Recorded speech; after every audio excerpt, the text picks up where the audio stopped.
Ms. Meg McGrath-Smith. I'm the Ward 7 counselor and the chair of the Ordinance Committee, and I'm joined here to my left by Counselor Mimi Panich, and also online by committee member Counselor Ann Tellheimer. And we are joined in chambers by Counselor Devine. Thank you for attending. And also online, I see Counselor Tessa Murphy-Rambialetti. And we're also joined by a number of experts today as well who are going to be joining us for a variety of engineering and DPW related orders. And we're also starting with a public hearing. So it'll be a mix of things that we're doing today. It is Tuesday, May 26th, 2026. It is a little bit past 6:30. We are here in Holyoke City Hall and City Council chambers.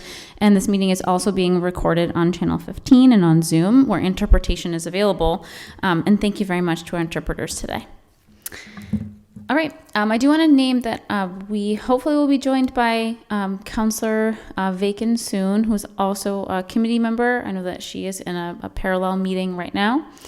And Counselor Israel Rivera will join us as soon as he is off the softball field. He is wrapping up his coaching right now, so he should be here in a few minutes as soon as he can join us.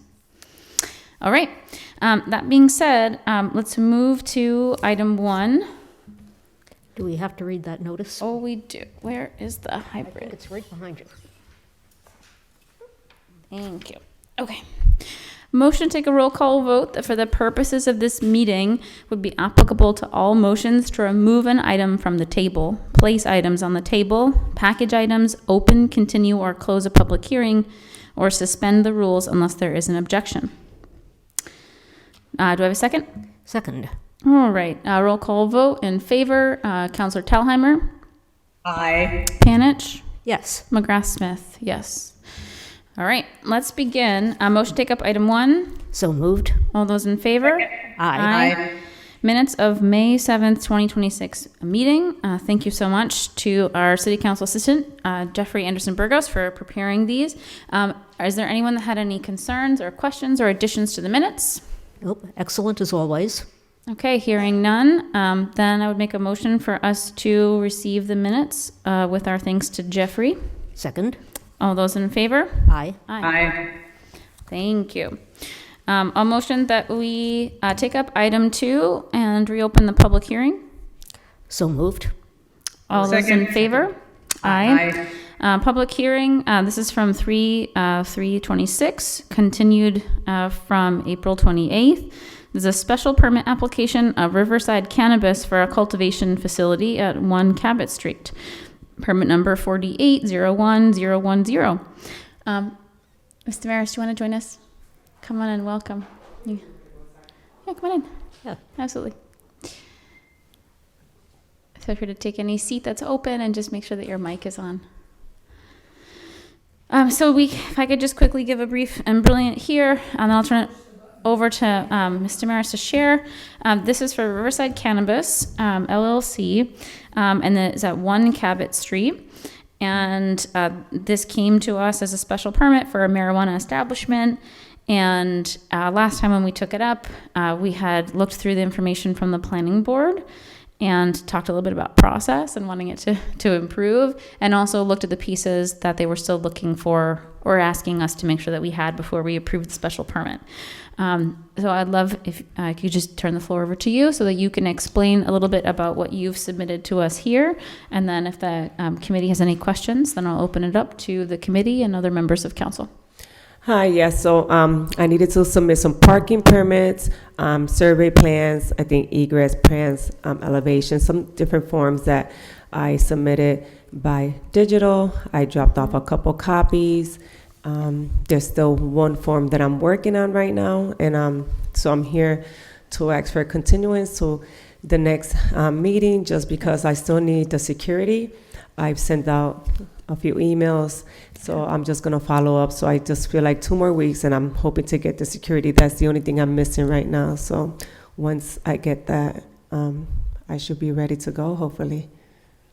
Thank you so much for all the work you put into this. Thank you. Like I told you, I paid a lot of money.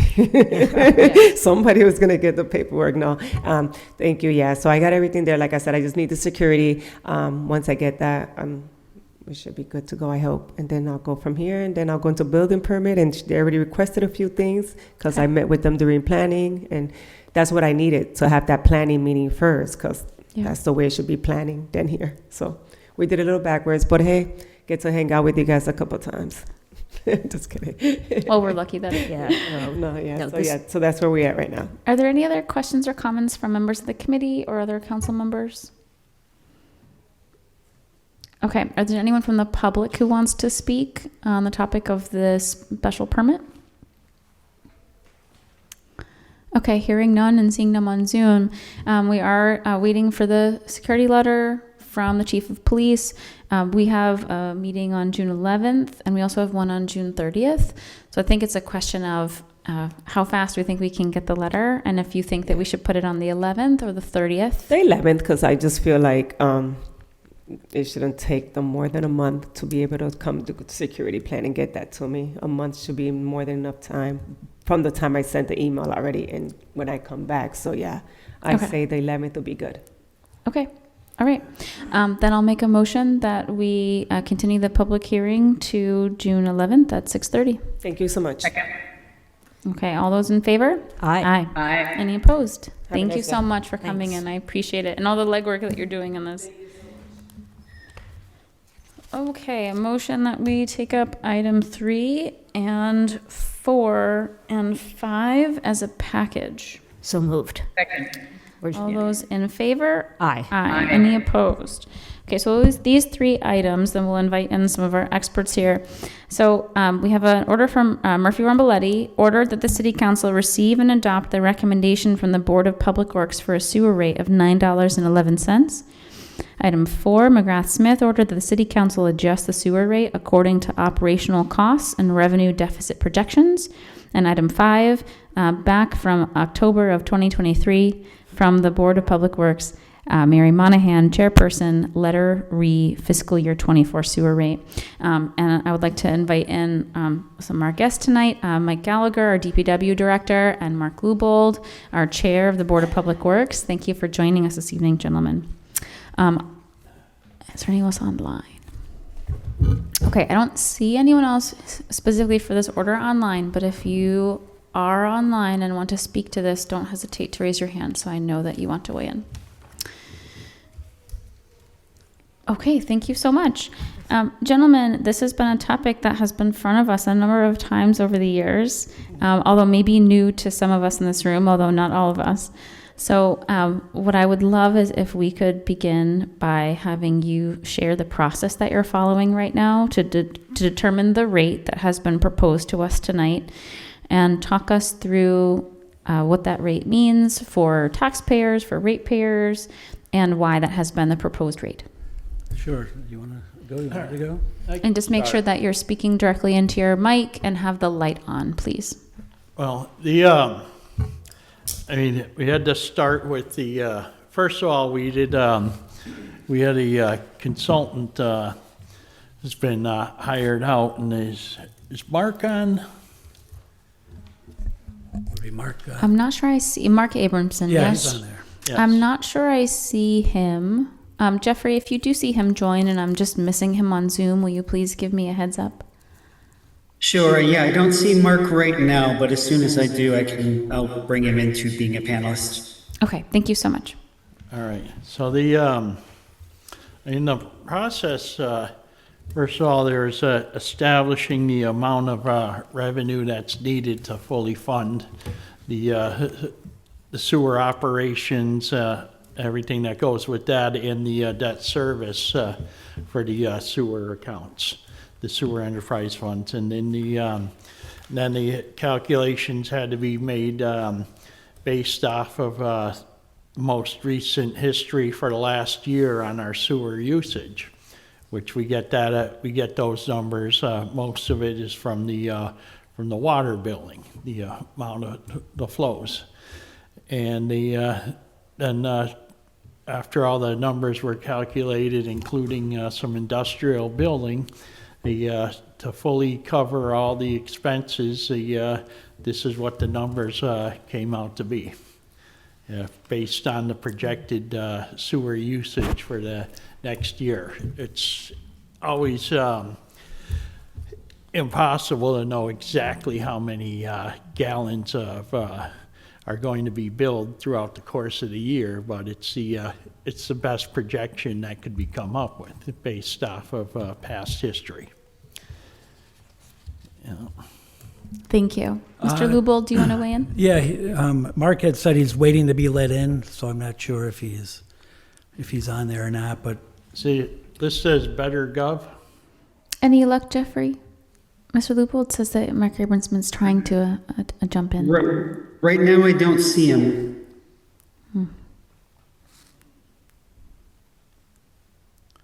Thank you, Jeffrey. it could be under better gov. There isn't anybody there but one of the interpreters that I'm trying to let in. There's not anybody else to even attempt to let in.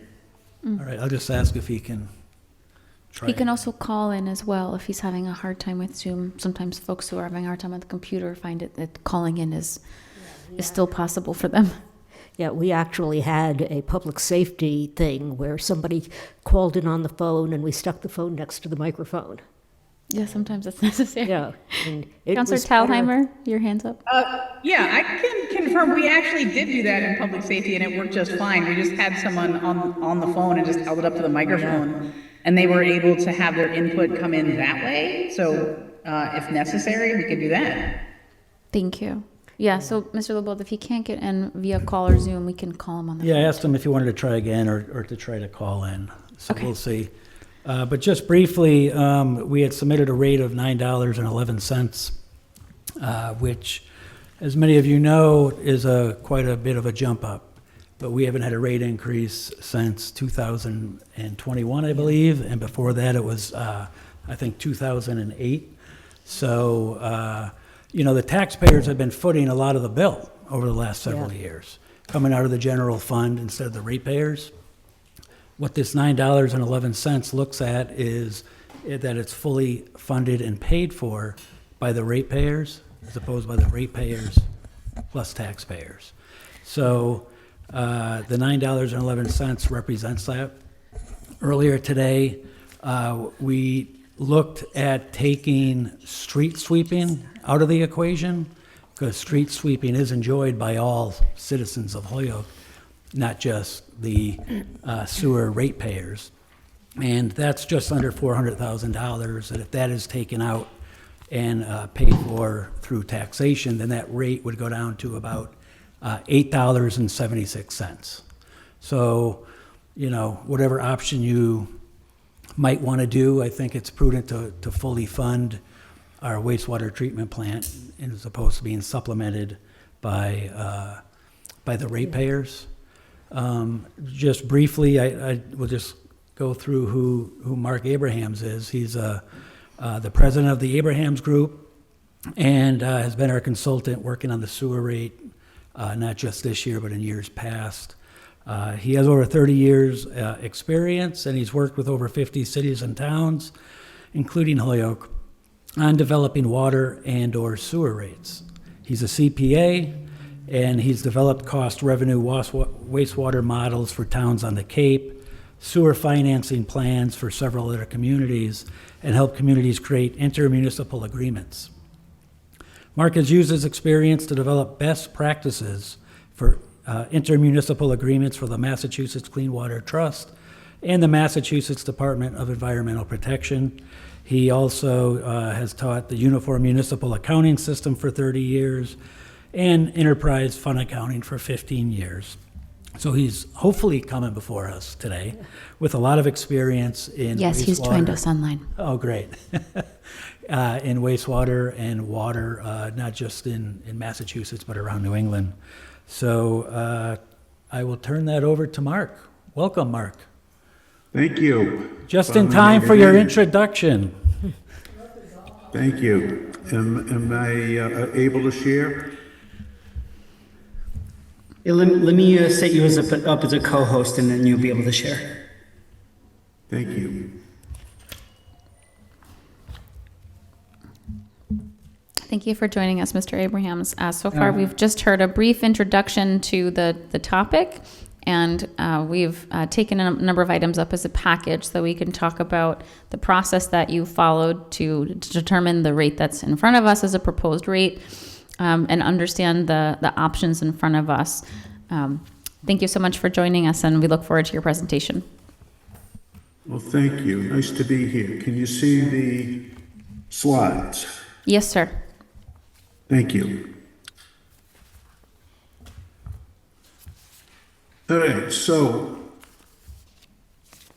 these slides will present how we came up with a sewer rate for this fiscal year. Normally, I speak to you in the fall, October, November.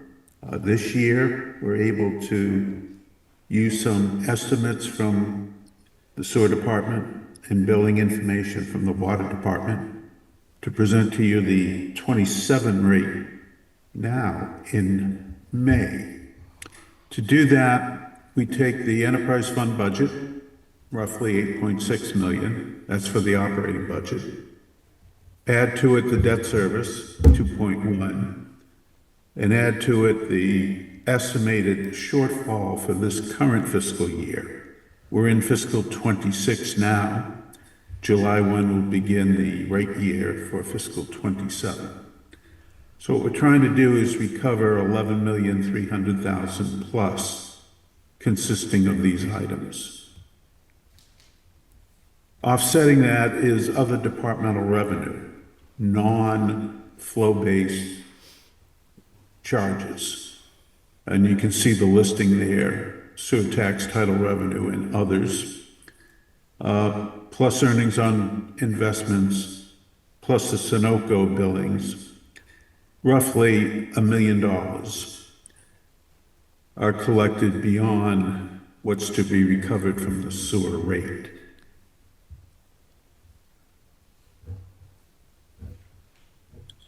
So the amount required to be recovered from users is around 10,300,000.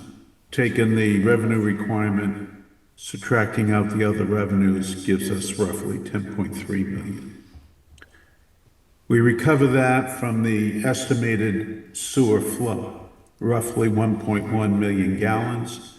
It's a per 1,000 gallon rate, which results in a sewer rate of $9.11. An increase of $1.61 over last year's rate, or I should say, this year's current rate, a 21% increase. The average residential user would pay roughly $133 per quarter, up from what they currently pay, roughly $109 per quarter. So putting all the numbers together, the revenue requirement, 11.3, other revenues, roughly $1 million, amount to be recovered from the sewer rate, 10.3, divide that by the flow, gives you $9.11. Our major assumptions is that this should cover the potential shortfall for fiscal 26. We're hoping the other revenues materialize, that flow remains steady. Fiscal 27 budget breaks even. If that, there would be no general fund subsidy for fiscal 27. Looking at other neighboring cities, mostly all of them on quarterly billing systems except for Springfield. A few of them use the 1,000 gallons base. You can see the various results. This is based on 5,000 gallons per month usage. And you'll see Holyoke is on the smaller end of these annual costs.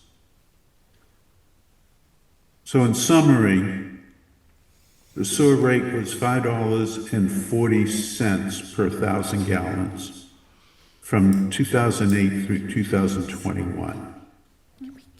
increased to 750 in '22, roughly a 38% increase back then. So we haven't seen a rate increase but once since 2008.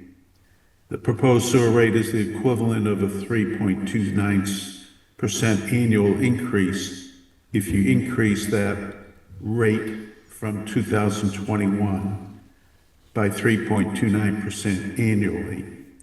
You get roughly 911 currently. The general fund over the years has subsidized the sewer fund for over $4 million since fiscal '21. The proposed 27 rate would bring the sewer fund to a self-sustaining basis if all these assumptions hold true. And that's our presentation for this evening. Thank you, Mr. Abrams. I want to mention that Councilor Bacon has joined us in chambers and Councilor Anderson Burgos has joined us online. And thank you very much for coming and presenting. I'm sure the members of the council have questions. Yes, thank you. I see Councilor Tessa Murphy-Maletti and then Councilor Anderson Burgos. To be fair, I think Councilor Anderson Burgos' hand was up before me, so I'll let him go first if he wants. That sounds good to me. Thank you, Madam President. So this is just a brief question to Mr. Abrams. Will we be getting copies of these slides? Or could My understanding is they are available to you. Okay, sorry, I didn't see it in the email. But I just wanted to make sure we were getting copies of this. Thank you so much. You're welcome. Thank you. Councilor Murphy-Ramboletti?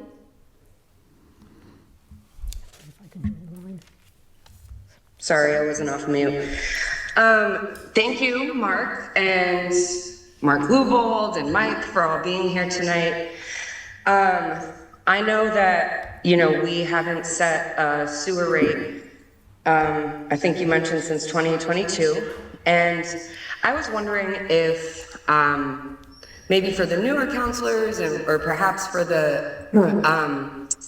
for folks who are listening in who may not be totally familiar with this process, could you just explain what the financial impact is when we don't increase our sewer rate? Like, how does it impact what we do as a city, whether as far as like our infrastructure goes?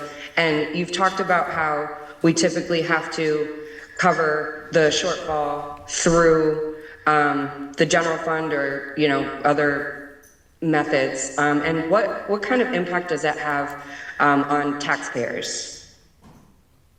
So when there's a shortfall in the sewer fund, that the sewer revenues do not recover the sewer expenditures, that shortfall needs to be provided for. And there are several ways for it to be provided. The Sewer Stabilization Fund has provided that money less frequently, but basically it's provided through taxes, through a general fund subsidy. And that's the $4 million that I spoke of earlier since 2021. So the general fund, i.e. taxes, has been subsidizing the sewer fund primarily since the last rate increase back in 2021. Then just to follow up on that, so if you talked a lot about, or actually maybe Mark Lubel talked about this before you got on, but we were talking about,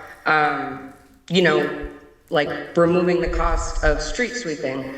I would imagine that residents who have higher property values, or perhaps those who are on septic systems, this would actually sort of help those homeowners because we wouldn't be increasing their taxes. Am I right? Am I on the right path with that assumption? Yes. It's Okay. being subsidized now by all taxpayers. on the sewer system or off the sewer system. And that $4 million could have been used elsewhere if we had funded the wastewater treatment plant in its entirety. You know, things like speed humps or engineering studies or roads. Yeah. You know, there's different things that money could have gone towards. Yeah. But by not funding our wastewater treatment plant, it has to come from someplace, comes from the taxpayers. And then my last question, if I may, Madam Chair. Of course. Mark, not Mark Rubold, Mark Abrams. You mentioned at the beginning of your presentation that typically we hear from everyone later in the fall, but this year we were able to do it earlier. I was just wondering, for my own curiosity, why that happened this time around. So primarily, the major reason is that the sewer revenues, which traditionally have not been posted until October, November, for the period ending June 30, are now more frequently provided. They're more frequently posted. That's a major change since I first became involved with this rate setting. That's the great. primary reason. Yes. That's great to hear. We've been working a lot. I don't know, Mark, if you're aware, we've been working a lot on our municipal finances. So that's good to hear. And that is it for me for now. Thank you. Thank you. I have Councilor Panich, Councilor Bacon, and then Councilor Rivera. Hey, thank you, Madam Chair. I did go back and review the arguments that came up around this last time it was an issue. And I particularly appreciated the statement about the street sweeping. So a question and a comment. The question being, is there anything else covered by the sewer rate that could be characterized as something that it's reasonable to have borne by all taxpayers as opposed to the ratepayers? Mark, you want to handle that one? Yeah, I don't mind, or Mike. Anyway, one of the parts of the contract with Veolia for management of the system is the stormwater, the storm drains. And of course, a lot of the storm drains are also tied into the sewer system, which is part of the reason we've been had such an expense of going through combined sewer and stormwater separation. But there are a number of storm drains throughout the city that do not link up with the sewer system. They're throughout the entire city, whether it's downtown here or out in West Holyoke. There's storm drains that have to be maintained, and going along the street sweeping kind of plays a component in the storm drain maintenance too, keeping as much debris as possible from going down the storm drains. Yeah. As well as the storm drains, I just wanted to add the flood control system in the city. I feel that's borne by all citizens. It benefits all citizens, and not solely the ratepayers of the sewer system as well. Yeah. Now, the reason I ask is that, I completely agree that it is reasonable to take the sewer costs off the back of taxpayers in general, particularly since every time we have to go to the general tax funds, that moves us closer to our levy limit. It's bad for our credit rating and our borrowing costs. To the extent we can get rid of doing that, I'm very much in favor of it. But if it were possible to quantify what should be borne by the taxpayer as opposed to what should be borne by the ratepayer, I think people would probably be curious about trying to split it somehow. And obviously, it won't bring the sewer fee down very much. Costs just keep going up, and we have to deal with it. But if we can't quantify that, then the question doesn't really arise. We just have to choose who subsidizes whom. Well, I think in the contract, it's actually broken out by Veolia, what those costs are. I think I have something. Yeah, I have it right here.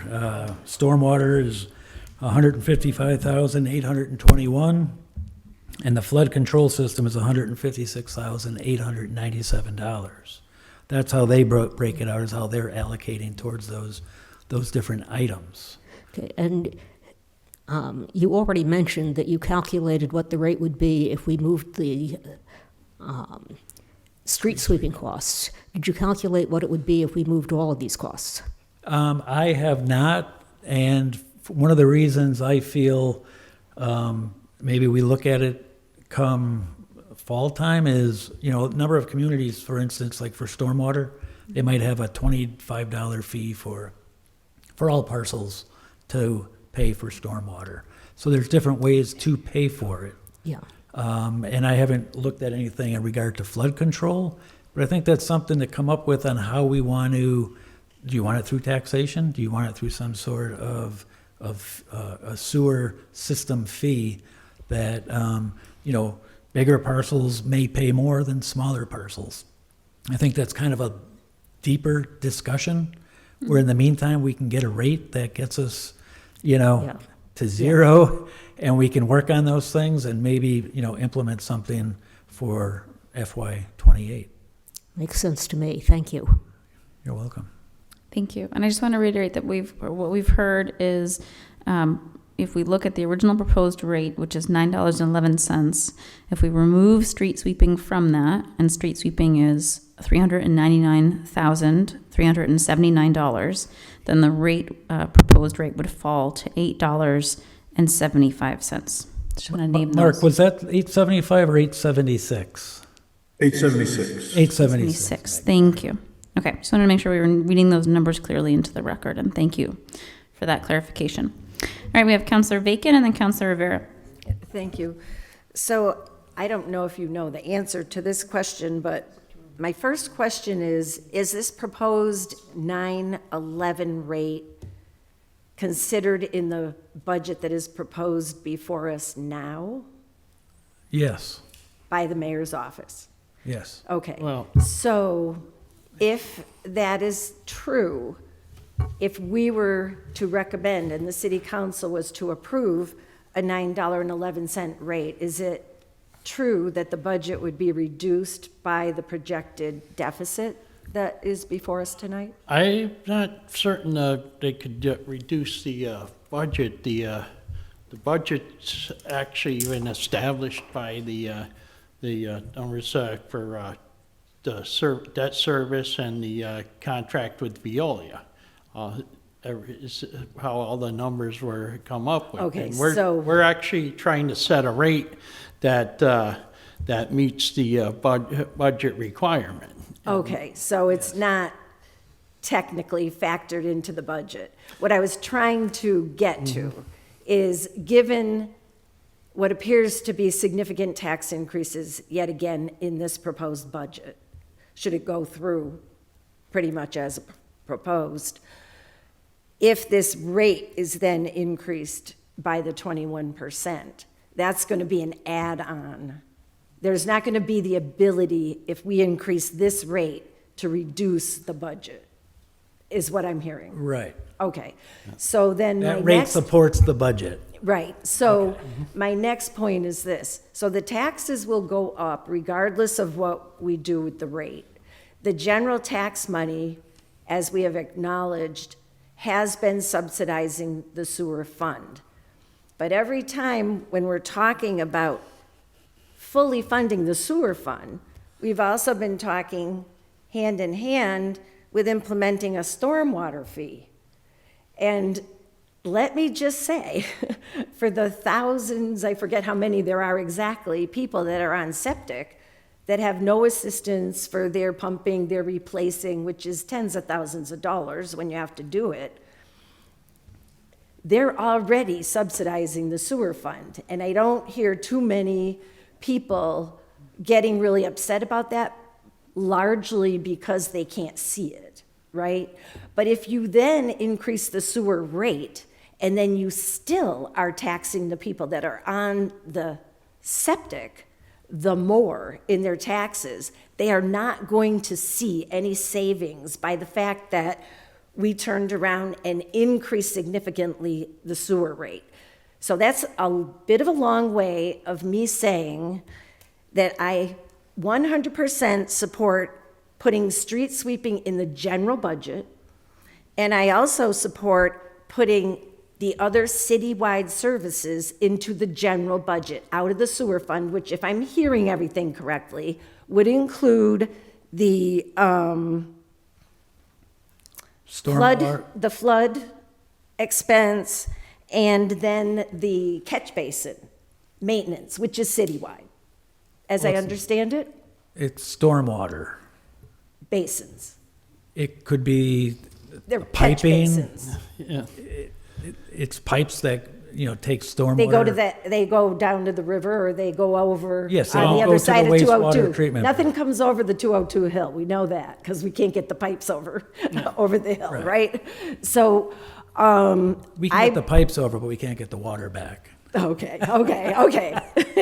I'll stand corrected by the engineer, which I'm not. Thank you. But anyway, so I would wholeheartedly support putting anything that is citywide, whether it's a catch basin for stormwater or whatever, into the general fund so that the general taxpayer is supporting that, and having it reduce that sewer rate in whatever way that it would. It looks like we could get, well, probably not too much less than like $860 or $850 maybe, right? Because it's only like Well, $200,000 or $300,000. I don't know. I don't know if Mark, It's about 300. if you're able to do that quickly.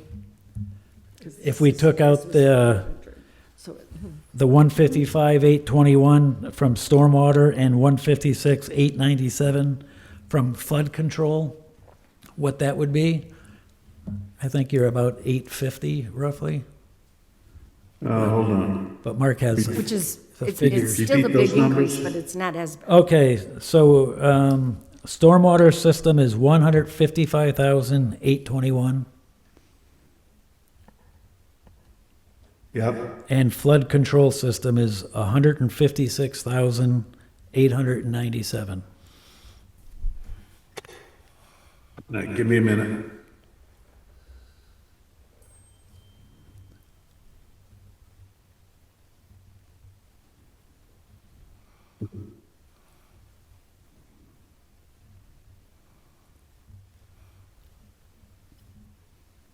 You can keep talking.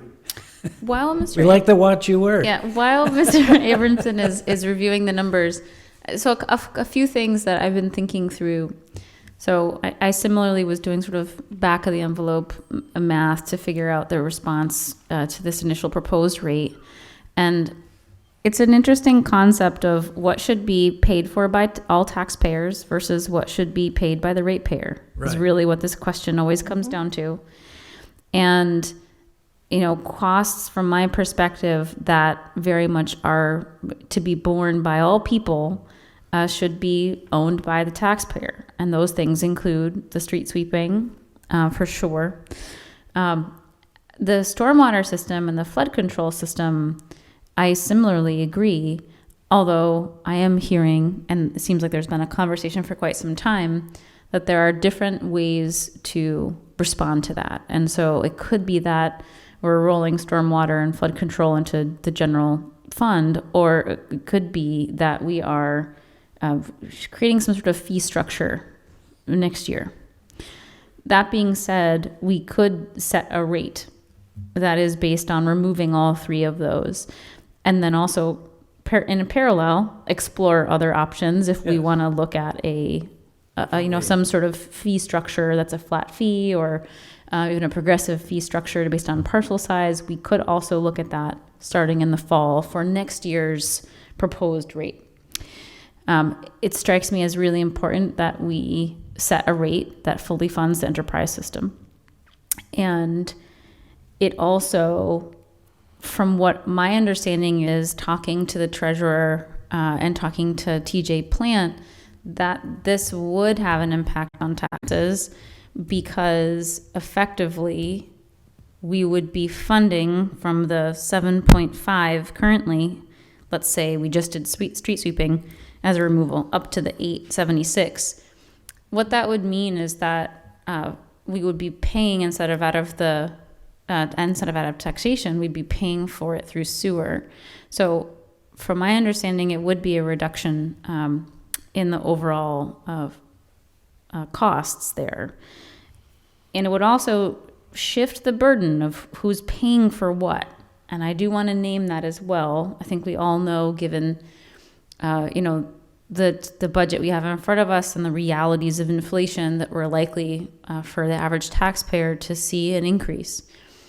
What this does is maybe right size it for what is right, but it does mean that folks will see their sewer rate increase, and folks who are on septic will see a decreased increase in taxes potentially.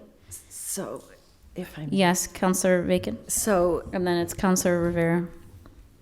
I follow the argument all the way up until you say they'll see a tax decrease. What will happen is that tax not a money decrease, will be but spent somewhere else. It will not be saved for the taxpayer.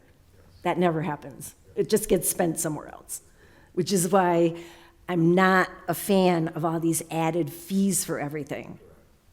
They're just a way of nickeling and diming people to death. Because people email me or they go on whatever they do, and they're like, I'm getting taxed and feed to death. And that's why I'm warm to trying to put things that are citywide in the city budget, and the things that are a service some people can get and other people can't get, not in the whole budget. thank you. But thank you. Councillor Rivera? Yeah, thank you. I think for me, my question was kind of around that, right? Like if we're gonna put a fee structure, or if we're offsetting costs that usually come out of the general budget, whatever costs we're offsetting, where do the costs, like where does that extra money go? And if it's gonna go back to the general budget, I understand how budgets work, and I understand how the system works. Things are going to get transferred in and out. We see it all the time on a regular basis.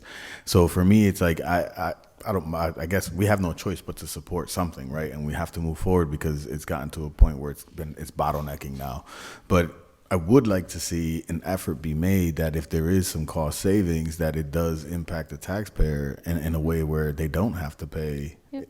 It's the same way as someone saying, we're going to end up cutting out services from DPW, right? I don't support this. I'm not with it, but I'm just saying, for like an example, cut out landscaping services, and we're going to contract out. The savings on that should go back to the taxpayer, but normally it doesn't, right? So if it's not going to go back to the taxpayer, then we might as well keep it the way it is, because the way I feel is like, if we're saying we're going to save, we're taking a cost-effective approach, the idea is that that little bit of cost that we're saving should be reflected to the person that's paying, especially in the circumstances that we're in just nationally across the board. Like gas is crazy, food is crazy, and then aside from that, your taxes are going up regularly, the water prices are going to be going up, and the sewer prices are going to be going up. I have to pay all these things, and we're not even like talking about gas and light. That's a whole nother situation that's going to be going up too as well, with all the different new things that are going to be coming up at the state level. So for me, it's like, if we're doing cost-effective approaches and we're trying to find ways where we can, be more efficient, it would make sense for us to try to be efficient in the eyes of the taxpayer too as well, to the best of our abilities, obviously. Just because that's the only little bit that we can control right now. A lot of people come to me as saying, hey, my tax is going up, and I say, hey, look at your services, but it's hard for me to say that when, it's hard for me to say that, look at the services you get.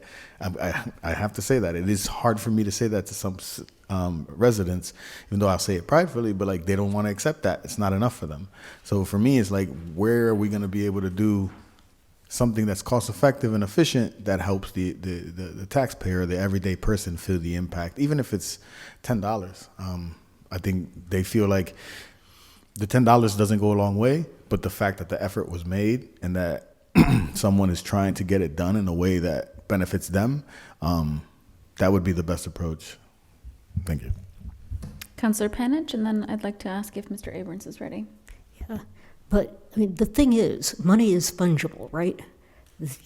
The dollars, they have to come from somewhere. And I thought that what this discussion was really about was, both making sure that the enterprise fund is covered, and we can't really do anything about that. The expenses are there, as you say. But the other part of this is just who pays what chunk of it. And the easiest one is the one we've been using, where we just go straight to the ratepayer. And yes, that shifts a certain amount of cost onto sewer or people with septic tanks who can't be on the sewer system. And the bottom line, I think, remains, do we want to continue to shift those costs? Do we want to postpone that discussion for now and take it up in a few months again, and then look at whether we want to take the money from different pots? But as for the general fund, if we're not taking money from the general fund to pay for the sewer system, then it is our job to not find something else to spend those dollars on. Thank you. Mr. Abramson, are you ready to give us some calculations around the rate if we take out street sweeping and flood control and stormwater? Yes, can you see the screen? I can, yes. A little tiny, but yes, I can see it. Okay. Same model as before. These numbers here do not change. The sewer enterprise fund budget, operating budget, debt service, and the shortfall. Here we subtracted street sweeping, subtracted stormwater, subtracted flood control. Now the revenue requirement is 10.6.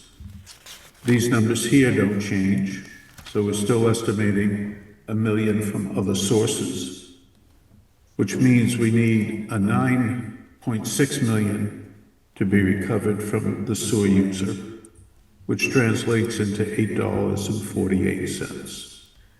And there is no shortfall, no surplus, no nothing. So if this is the direction that you are seeking, I would round this to say 850. Thank you. I see Councilor Devine. Thank you, Madam Chairman. I certainly understand the part where people are on a septic system, but they do get other services. They get the same services. They get snow plowing of their roads. They get, hopefully, potholes fixed. They get electricity, things like that. The only thing they don't get, because they're on a septic system, and my understanding is if that goes, it's extremely expensive to have a new one. I know that the water department, if you look at your bill, I'm not sure when this happened, but the water department actually voted on putting in X amount of money on your bill in case there's a problem on your street. That money's already there. So I don't know if that's something the DPW might be interested in, if you know what I'm talking about. If you look at your water bill, you'll see. They have like an insurance policy. Yeah. Is it $8 a quarter or something like that? Yeah. We have actually discussed it, and it's really in its early stages. Okay. That's if somebody has a break in their yard. You're right. Right. Okay, thank you. I see Councilor Murphy-Romboletti. Thank you. This is sort of a follow-up to Mark Abrams' answer calculations for us. So, yes, I recognize that, there have been other points that taxes always go up and they never go down. And yes, that is accurate. Even when the tax rate itself goes down, folks' taxes, the bill is going up. And that is a miserable reality. But based on the mayor's budget communication that we received, it looks like the levy limit is 73 million. But the budget that was presented to us is only calling for 72 million. So my understanding is that's $1 million being left on the table as untaxed excess capacity, I would say. And that's, in my opinion, that's $1 million that the taxes wouldn't have to pay, or taxpayers don't have to pay in taxes. So as much as I also love seeing, what the costs look like if street sweeping and all these extra things are included, I think it's important to note that if these things are added to the general fund, we are eventually going to have to raise the levy. So it's kind of like, I mean, it's a tough situation, but I just think it's important for us to note that right now we do have $1 million being left on the table with what's currently presented in our budget for $72 million. I just felt like that was important to know. Thank you. Thank you. Councilor Rivera, did I see your hand? Okay. I'm eating candy now. Okay. So I see in front of us that we have some possible proposed rates. I'm just going to read them back into the record. So the original proposal was for $9.11, and that would include fully funded, increase to fully fund the enterprise fund and the needs of the sewer, and also would move everything to the ratepayer, which is how things are done now. So it would effectively keep things as they are, but meet the financial needs of the moment. If we just removed street sweeping, it would, and push that to the taxpayer, then the rate would be $8.76. If we took flood control, street sweeping, and stormwater out and moved that into being covered through taxation, then the new rate would move from $7.50 to $8.50. Those are the rates in front of us. And I think at this point, maybe it's appropriate for someone to make a motion, and then we'll move to consideration. I see Councilor Rivera's hand up. Yeah, just a quick question on just particularly when, I know every year we have to kind of like back fund it or just cover whatever doesn't get covered through the sewer rates. Mm-hmm. Do we have an average of what that's been for like the last 3 or 4 years? Mr. Lubold? I don't know the average, but I think since 2021, it was like $4.5 million. 4.5 million. And so I guess for me, it's figuring out how much the average is that we have to back fund it every year, right? And how much is it going to cost us to make this change? And if it costs us more to make this change than what it's averagely cost us to do it the way we're doing it, doesn't kind of make sense to do it if it's going to cost us more than what it's been costing us. I don't think the cost will change. It will change who's paying it. People who have septic will pay less, and because they will pay. So that part right there, I understand, but that's a new argument that's been added on right now. But for the last few terms, the argument has been about backfilling whatever the debt is that they don't cover. So I think the main thing is how we backfill that cover, and like that funding mechanism that we've been doing. How do we fix that, right? And if we're trying to fix that now, because that's what it sounds like. If we're trying to fix that, does it cost more now in fixing it than what it's been costing us in doing it the way we've been doing it? I guess that's the question. I guess if you look at the average, it's around $900,000 a year, and this is going to be about 700 and some change. So we're going to save possibly around 200. No matter what you're paying. So then that's the part where I'm confused though, like, because the numbers don't add when it comes to that. Like if you spend the $5 and then now you're spending $3, where's the $2? Right. Like somebody's saving something. Like that's the part that I'm trying to understand. The going with the 9-something rate should mean that there's nothing that has to be covered from the general fund.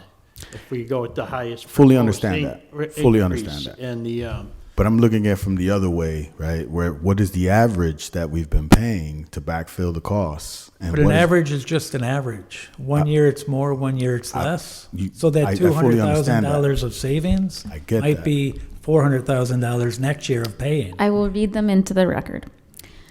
2026, 1.2 million. 225, 927,000. This is all like in change, right? It's more complicated than that. 2024 was 1 million and 39,000. 223 was 0. That was the year that a new rate was set, if that gives you a sense of it. And then 2021 was 1.3 million. So a lot of it is just having a rate set, and rather than maybe only setting it every few years, getting in the habit of setting it every year so that we're not then always coming into a deficit in every year after that and then having to cover it.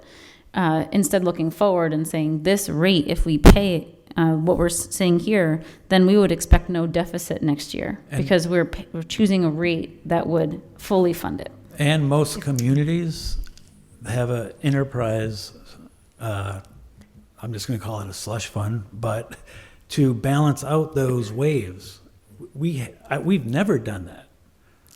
You know, we've never been able to do that. It would be great. I think, according to Mark, he made a statement at one of our meetings, most try to have about a 20% excess in their fund to balance out those highs and lows and cover emergencies. Like stabilization.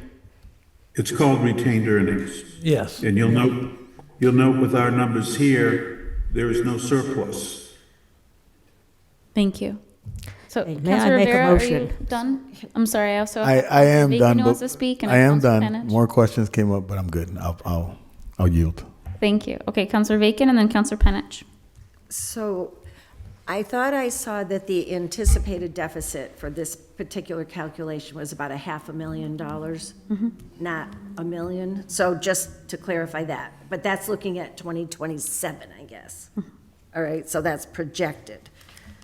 All right, so what I would like to say, whatever we do with the rate, I'm not ready to vote on a rate tonight, but what I am ready to do is make a motion that we put the things that are of service to the general public in the general fund. And I would further note that because this is shifting of revenues, this does not affect the tax levy, because the budget is built on the contract. So however we choose to pay for this, it is not going to change the budget, correct? That's what I believe now. All right. So I just want to clarify that. I wish, I don't want to give an answer that may conflict, like the mayor and the auditor and the treasurer are not here. Well, and you know what? That's in their- fairness to you, because you're not a budget expert any more than I'm an engineer. What I would like to do is make a motion that we consider looking at a rate that puts things that serve the entire city in the general budget and things that are just for the sewer users in the sewer enterprise fund.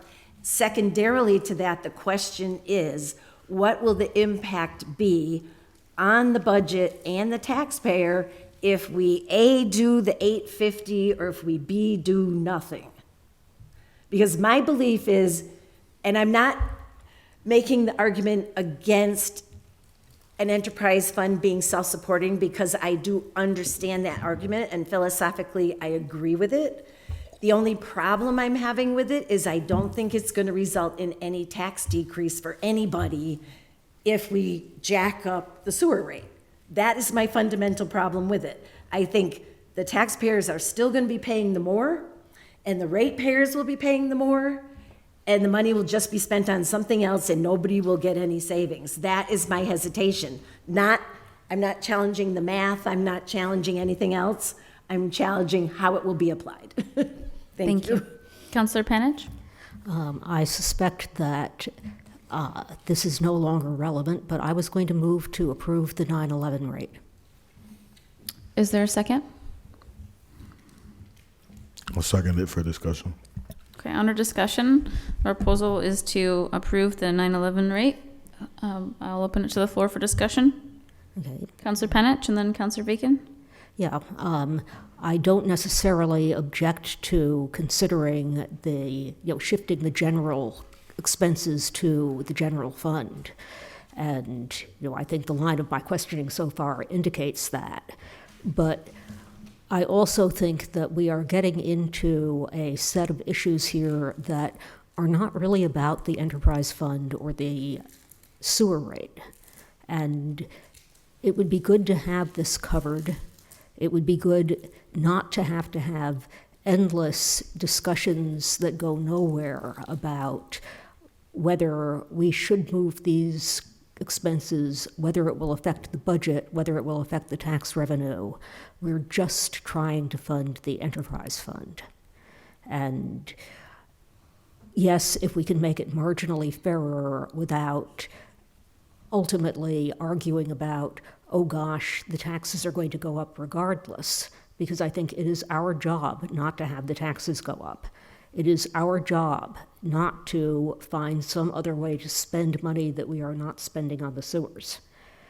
If we can't do that, I think we have had many years now of we have to fund this sudden need for cash from somewhere. Oh gosh, where shall we find it? And that's just not a good way going forward.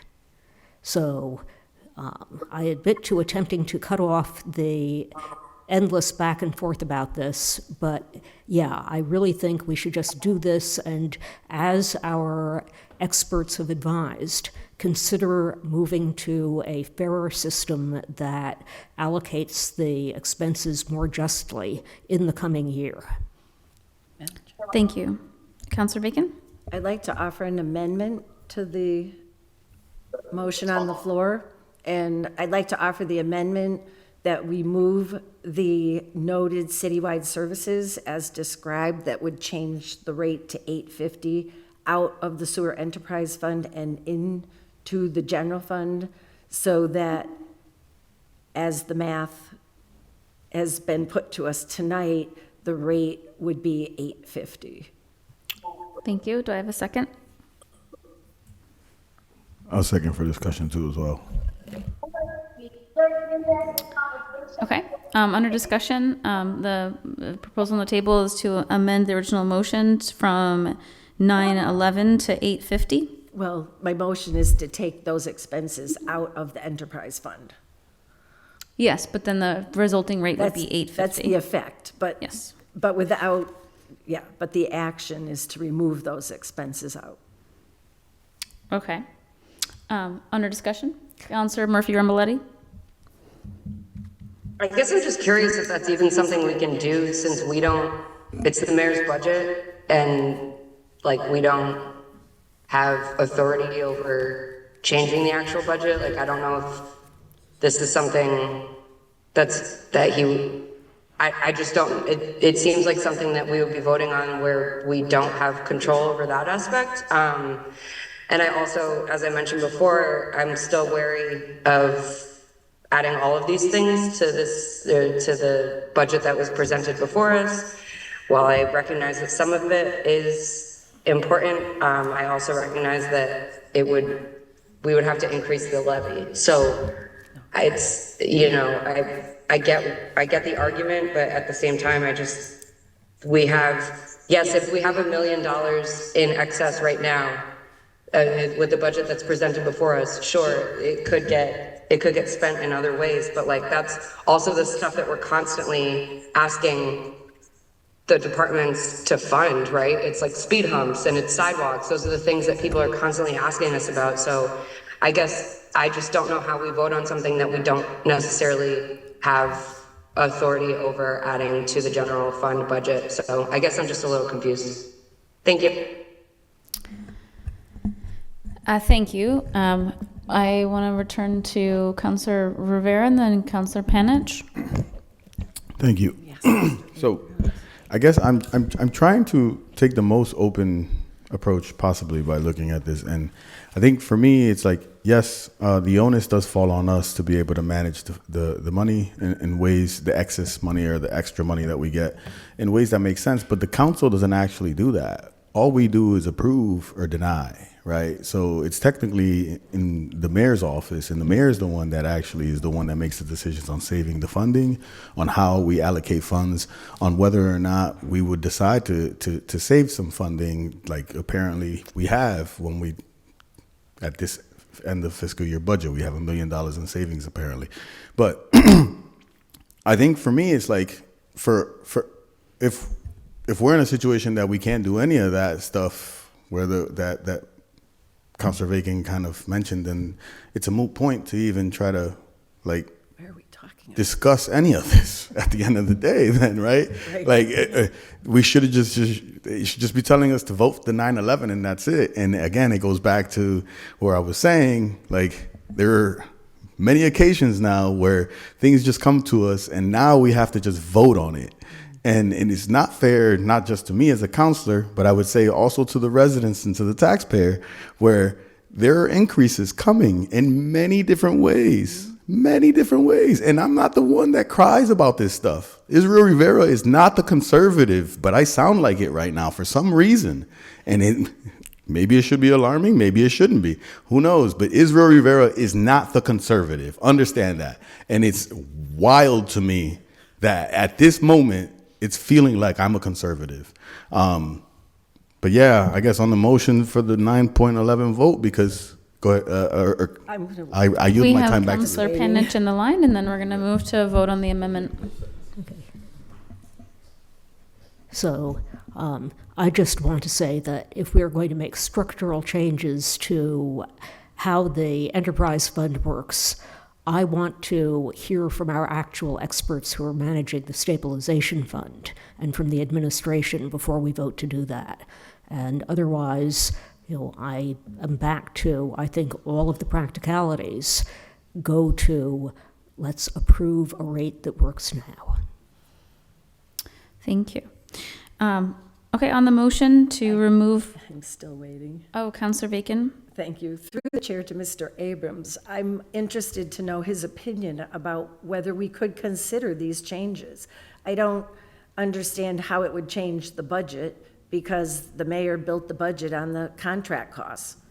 So I'm just interested if our expert could weigh in on whether we do have this flexibility relative to looking at the rate in the way that we're talking about it. Well, your budget, it consists of the operating budget, that's the 8.6. And that includes the three items that you have been discussing this evening: street sweeping, stormwater, flood control.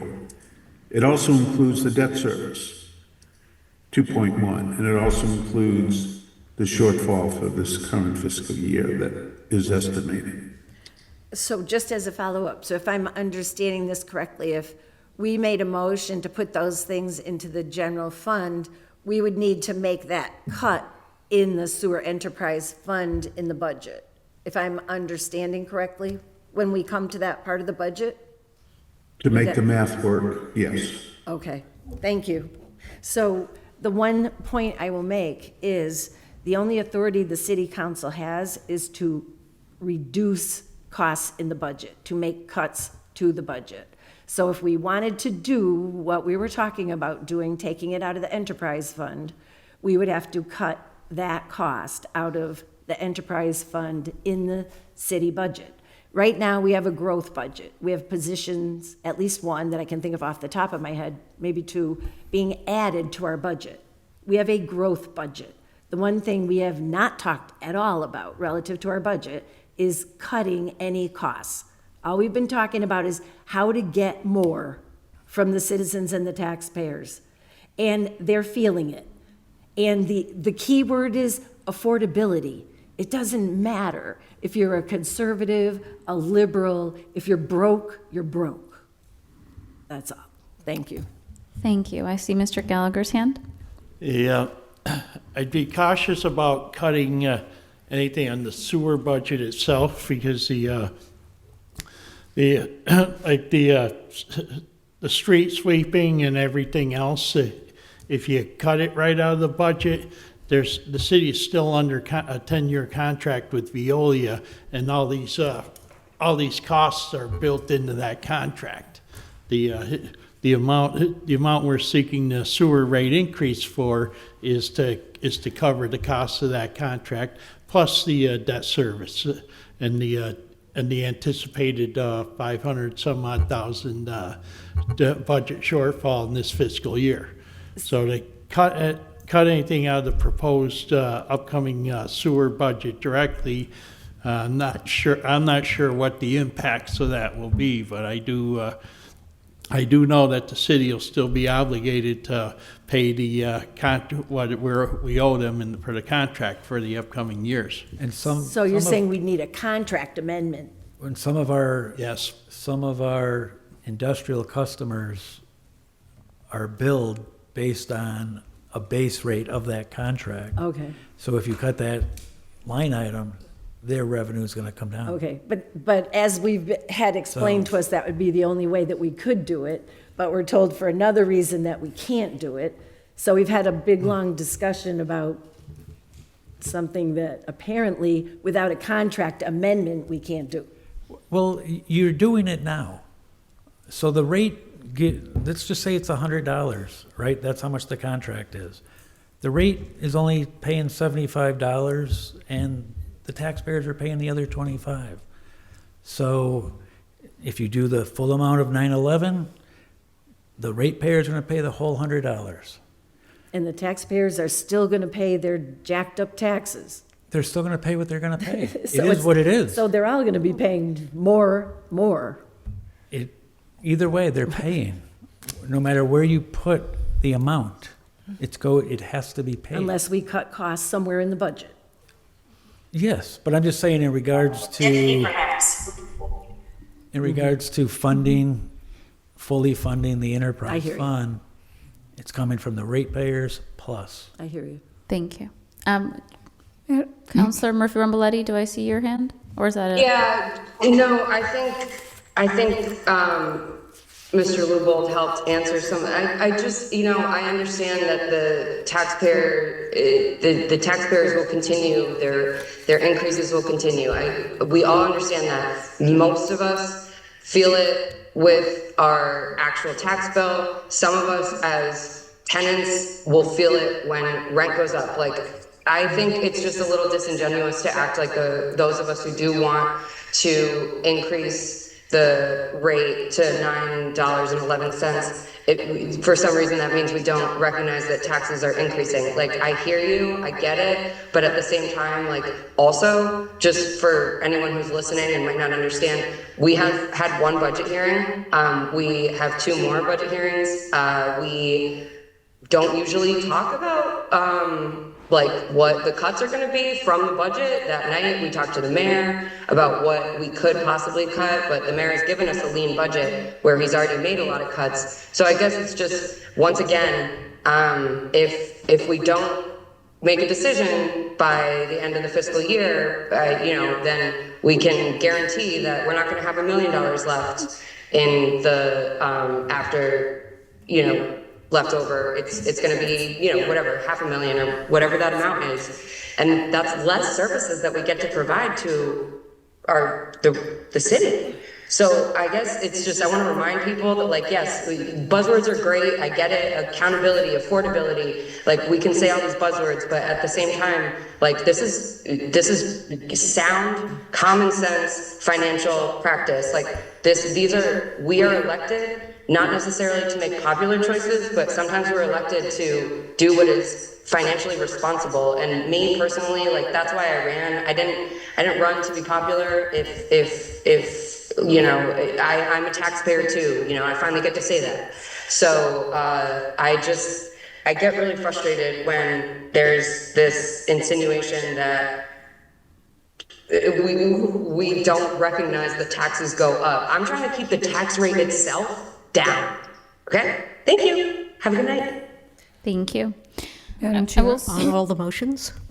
Counselor Devine? if you have a second, thank you. Yes, ma'am. Councilor Murphy Ramboletti is right. We still have 2 meetings to go to discuss budgets with certain departments. What's our final day that we have to pass a sewer bill? if you know. I think we need to resolve this before we pass the budget. So before And- June 30th? And we also only have, the 2 June council meetings. And so, for example, if we vote on this tonight, it will go to the full council on the first June meeting. If we continue it and we table it to the 11th meeting, it would come to the second. I don't know what more information will change between then and now that would change anyone's mind or position. And so I would like to move it forward. I will say that maybe I'm the odd one out here and sort of being in the middle. It sounds to me like it's always made sense to me that street sweeping should not be passed to the ratepayer when it's something that all taxpayers pay for or rather access. And so, I was leaning myself towards the 876 number because I think that it is, a sort of a balanced approach and kind of right sizes something that probably shouldn't have been in the rate the way that it's been. We've talked about it ad nauseum for a really long time. But I'm hearing that it makes way more sense for us to keep stormwater and flood control in this rate and to address next fall with real information, like delve deeper into it and work with our consultant in order to figure out if it makes more sense to have a flat fee instead of that being something that is, borne by all taxpayers, in the way that we have been against the levy. I think that to me seems like a common sense approach. I'm hearing folks lean to different sides. Councillor Thalheimer, I see your hand. Yes, thank you, Madam Chair. I'm inclined to agree, because we're hearing things kind of on different ends of the spectrum. If that 876 rate is sort of that middle road in the compromise, and we need to resolve this because we haven't yet, where are we on motions, and can we make a motion that's the one we accept? Well, right now we have a proposal to amend it to remove all 3 of these items so that it reduces to 850 on the motion. To accept that proposal, we'll do a roll call vote. Councilor Rivera? I'm sorry, I don't mean to belabor the point. It's just, can we do that is the question. Because if we can't do that, then then it would be different. It's my understanding. Like, the motion would be that you actually cut whatever you're going to cut to then get to the point that you want to get to, versus saying, I want to remove these 3 and go to 850. Can I clarify my motion? Yes, you may, Councilor Bacon. Thank you. So my motion is to remove those items out of the rate calculation. The contract still has to be paid, but Veolia doesn't care how they get paid. So we can say the ratepayer's going to pay this part of the contract and the general fund's going to pay the other part of the contract. And it's not going to change our budget because the budget is based on the contract. So it's only where the money will be paid to Veolia from, not if they will be paid. Yes, but that is what the 850 rate does. And we have, the order that we are under is to approve a rate. Mm-hmm. That is what we have to do tonight with this order. But I'm just clarifying, because for a minute there, I was under the understanding we couldn't do it because we'd have to change the contract. But no, we don't, as long as we're paying the contract. If I may, through the chair to Councilor Bacon, you're not wrong in what you're saying, that you can cut it and just get to the ultimate point that you're trying to get to. I think where the confusion lies is dictating that we're going to remove these 3 items and move them to another section. I'm not sure we can actually do it. We can cut it to 850 so that way the impact or what you're looking for we reach, but I don't think we can actually say we want to remove these 3 and put them here, because I don't think we can do that. And that's the question I have. And through the chair, I hear you on that, and I heard Mike Gallagher say that the contract has to be paid. So whatever rate we set, it'll have to be figured out how the contract will get paid. Mm-hmm. Mr. So it goes back to what I said earlier, that money would need to be provided for. Right. So if you set the rate at 850, then the sewer fund or these services, these 3 services, street sweeping, stormwater, and flood control, need to be provided for. And does it then fall to the general fund to subsidize the sewer fund because you're not moving those services out of the contract and into the general fund. Right.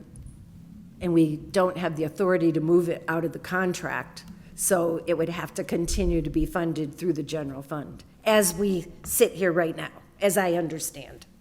Thank you. Thank you. I was just going to ask a procedural thing, but I could ask after you guys vote. Do you want to ask now? Well, I didn't know, because it's an ordinance, do you have to have it in legal form when it goes to full council? Or does it go to full council, back to ordinance to go into legal form? We would approve it and ask for legal form, and we could move it to council. Okay.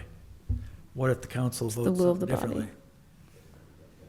Then it votes differently, or it can be sent back to committee. Those are the How does actions the that- full council can take. So will it go back to committee to go into legal form, or can the No. law department just come up with that? They can, yes. Okay, It could get amended at council. okay. Yep. And that would be a 9 vote, correct? Because it's finance transfer.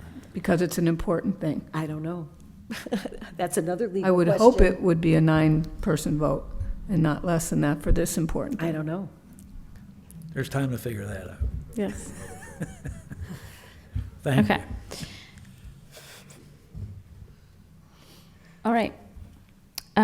We have, again, the motion for us to vote on removing these 3 items, street sweeping, flood control, and stormwater, which would reduce the rate to would increase the rate from $7.50 to $8.50.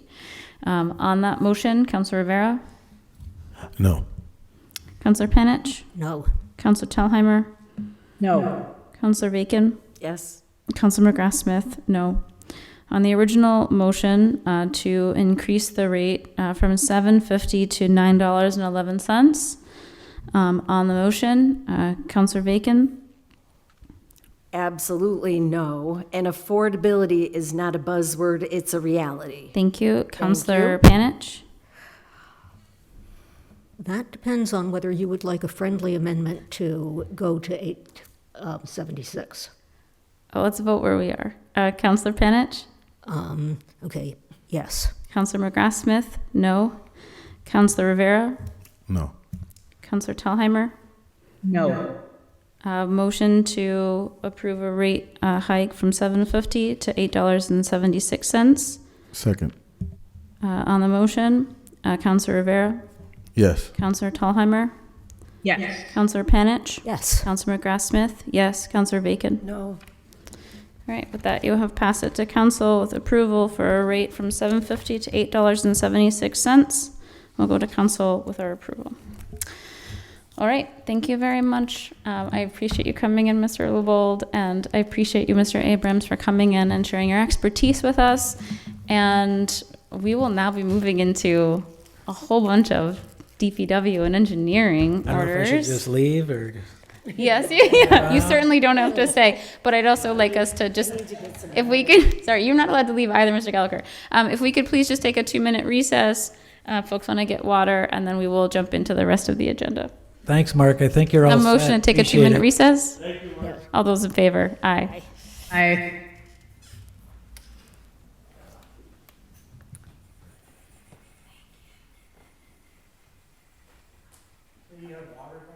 Yeah, want some water, Mike? Yep, welcome back. Thank you so much, Mr. LeBeau.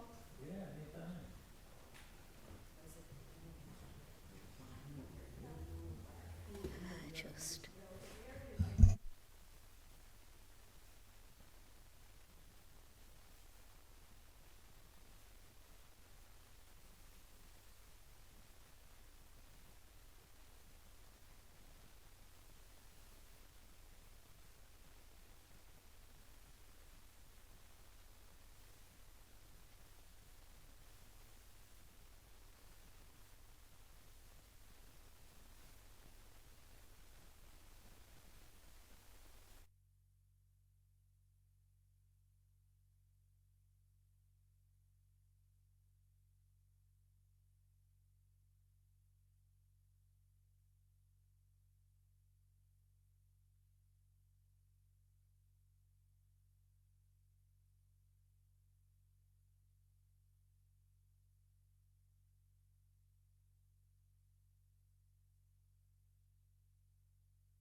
All right, a motion to move from adjournment back into our meeting. Do you want to take them up as a whole package? Thank you. All those in favor? Aye. I, Motion to take items. It might be easier to vote if we took them up one by one. No? All right. Okay, and we are joined also by Councilor Masonette. Thank you for joining us. You were here a while ago. My apologies for not naming that for the record. And also we have our Assistant City Engineer, Victoria Houle. Thank you for joining us. We are now going to be moving into the rest of our agenda. Actually, you know what, kiddos? I almost called you kiddos. You can see that I'm spending a lot of time with my 6th and 7th graders. Committee, we voted on a rate, but remember we had those 2 other items in the agenda. So let's just reverse course real quick here. Can we have a motion for item 4 to be complied with? That item 4 is complied with. second. All those in favor? Aye. Aye. I, And motion then- to receive item 5, even though it is from 2023. Yep, we're just receiving it. It's been in the jacket because it's been unresolved, right? Archiving. Yep. Okay, so motions to receive item 5. Is there a second? second that, All second. those in favor? Aye. Aye. Okay, we are now on item 6. This is from Councilor Tellheimer. The city engineer review parking and visual obstruction where West Glen Street meets Northampton Street. When cars are parked on both sides of the street, it is too narrow for more than one car to pass, and it is dangerous to navigate. There are also limited sight lines when turning onto Northampton Street from West Glen. Please evaluate and determine whether the 20-foot limit is enough. If not, please recommend any amendments. And then I'll turn it over to Ms. Houle. Okay, so West Glen Street has an average road width of 25 feet. There are certainly streets in Holyoke that allow parallel parking on both sides of the street, but recommended road widths for two-way traffic with parallel parking typically range between 32 and 34 feet, depending on the standard. So one recommendation regarding the parking would be to restrict parking to only one side of the street. With the north side being the preferred no parking sign, no parking side. And so a recommended order was given in the comments to prohibit that. And then regarding the sightline distances, some of the issue that you have there is a hedgerow, which is partially why that's the side to, and that's on private property. So you could look into pursuing a sightline easement where you can clear off that hedgerow. That would likely require compensation survey. I mean, it would definitely require survey, but also likely require compensation, et cetera. So, one thought is that with the no parking restriction, you can also keep cars from parking in that area. It will allow people to maybe pull up, be able to see better. So. Thank you. So I'm sort of hearing two options here that, well, three. One is you could leave it as is with no change. The second option is that you could prohibit parking on the north side of the street. And the third option is that we could seek an easement from the property owner there to clear vegetation and maintain site distances. I'll open it up for conversation. Committee members, especially those who are familiar with this intersection, or Councilor Thalheimer, would love to hear your thoughts. Councilor Thalheimer. Okay, there is significant parking on this street, so if we do decide to restrict parking to one side, we'll need to talk to the neighbors. We'll need to involve them in that process because it will make things a little bit more difficult on that street. The flip side is because people are parking on both sides, that is unfortunately part of the problem. The street is already very narrow. And if cars are parked on both sides and someone is coming up the street, it's nearly impossible to have two cars. So we might just have to do that. I'm also potentially in favor of the easement. Part of the other problem, these are related problems, but not identical problems, is that hedgerow. If you've ever tried to get past it, you have to almost come all the way out into Northampton Street to see past it. Because it is quite prominent. So this might not be an either or, this might be a both. Okay. I'm open to discussion. Do you want to table, oh, so I see Councilor Rivera's hand, but I'm wondering, we could mark this as complied with, or, we could move with one of these recommendations, or we could also just table it in order to talk to the neighbors to get more of an understanding of how to move forward. I see Councilor Rivera's hand. So yeah, I would be in favor of what Councilor Thalheimer mentioned around getting a response from the neighbors. I know that there is significant parking on the street, but at the same time, there are a lot of duplexes, two-family homes on that street. And in my experience, some homeowners do not allow the renters to park in the driveways. So I think it might make sense to get a feedback from the residents regards to that, because even on my street, Willow Street, it's tight. It's a two-way street. I wish it could only be parked on one side of the street because we have those same problems. But I know for a fact that a lot of the homeowners don't allow the renters to park in the driveway.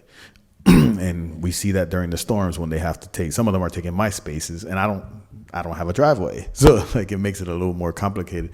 But yeah, I think for me, the issue on West Glen is very significant with regards to visibility too at the same time. So it's trying to navigate how best it could be the easement piece. But ultimately, I think people are still going to park as far close to the edge of the corner of the street as you can.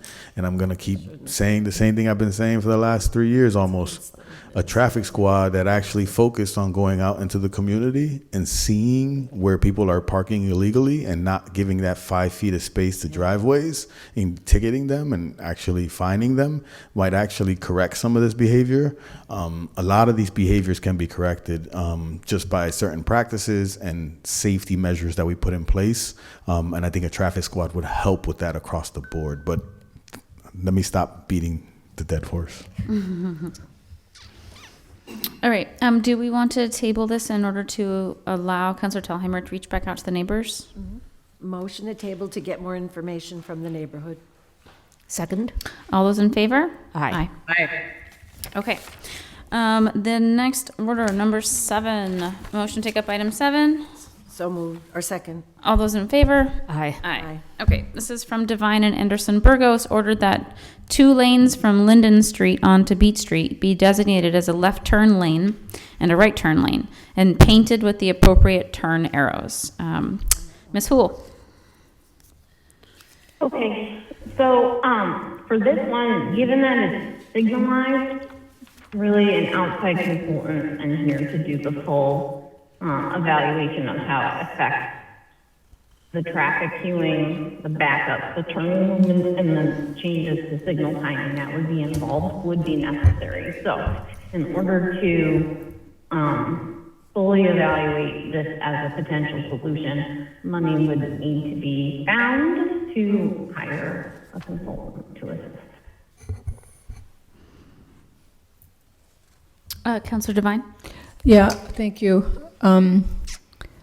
It seems so simple to me. I travel that street a lot, and many times I have been stopped with cars in front of me that are going to be taking a left-hand turn, and I have to wait even though I want to take the right-hand turn.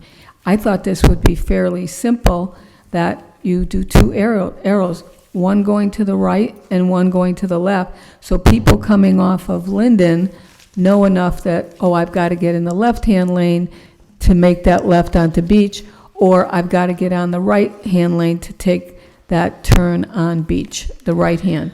To me, it's very inconvenient that, just say me, I'm being held up from taking that right lane because the people in front of me don't realize that they should be on the other side taking the left hand, but there's no markings at all.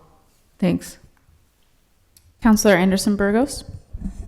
Thank you, Madam Chair. Yeah, so this has been brought up to my attention quite a few times.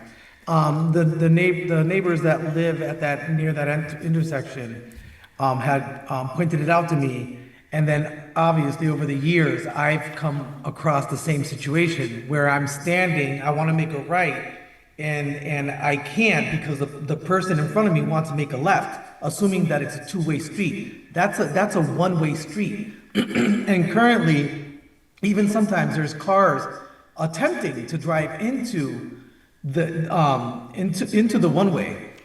And I'm thinking that the left and the right, you know, if you see it there, you're gonna know better. That's not, you can't enter. Even though there's two signs on each side says do not enter, people still enter.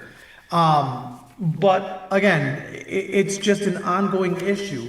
And it really is just having two arrows painted on that street, at the end of that street, because it's actually a dead end, not a dead end, sorry. It's actually a one-way. So you could either make left or right. I hope that makes sense. Thank you. Ms. Houle, do you want to respond to either Devine or Anderson Burgos? Yeah, so it's not that it doesn't fit, it's about the traffic signal head and how it's facing. And so right now there's only one, and so it may require either timing or technically require two. And so I think it is, it's not as complicated as some of the things that you guys throw my way. But it does just require somebody who does traffic signals all the time to look at it in terms of like being compliant with and changing the, like whatever changing to the timing that might be necessary, and whether or not there needs to be another signal added for the second turning lane. It's just not standard to have only one like that. Anderson Burgos? Thank you, Madam Chair. Then I would take Victoria's suggestion and hire, do whatever it takes to make this right. I would really like to see this through. These neighbors have been complaining for years about this, and I told them that I would get this done. So yeah, whatever it takes, and thank you, Victoria. I appreciate your feedback. I really do. Thank you. Councilor Anderson Burgos, it sounds like the next step is effectively to bring this to the mayor with a request for funding. And so I wonder if you want to mark this as complied with, or if you want to do something else with this order. Madam Chair.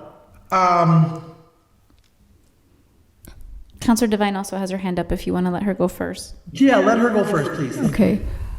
Okay, so I don't understand why we have to get a new signal light, because I've certainly traveled that so many times.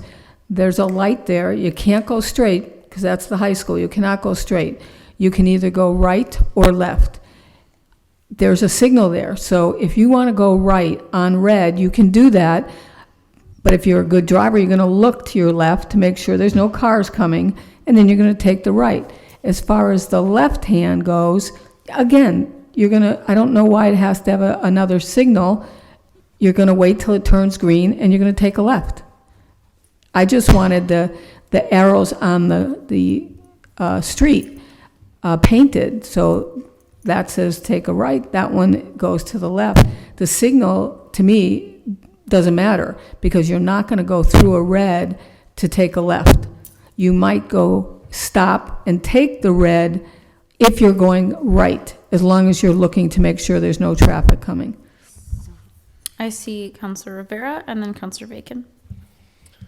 I'm just looking, we're talking about Linden, where it meets Beach, right in front of the high school, like where the houses are on the sides, like you can turn up.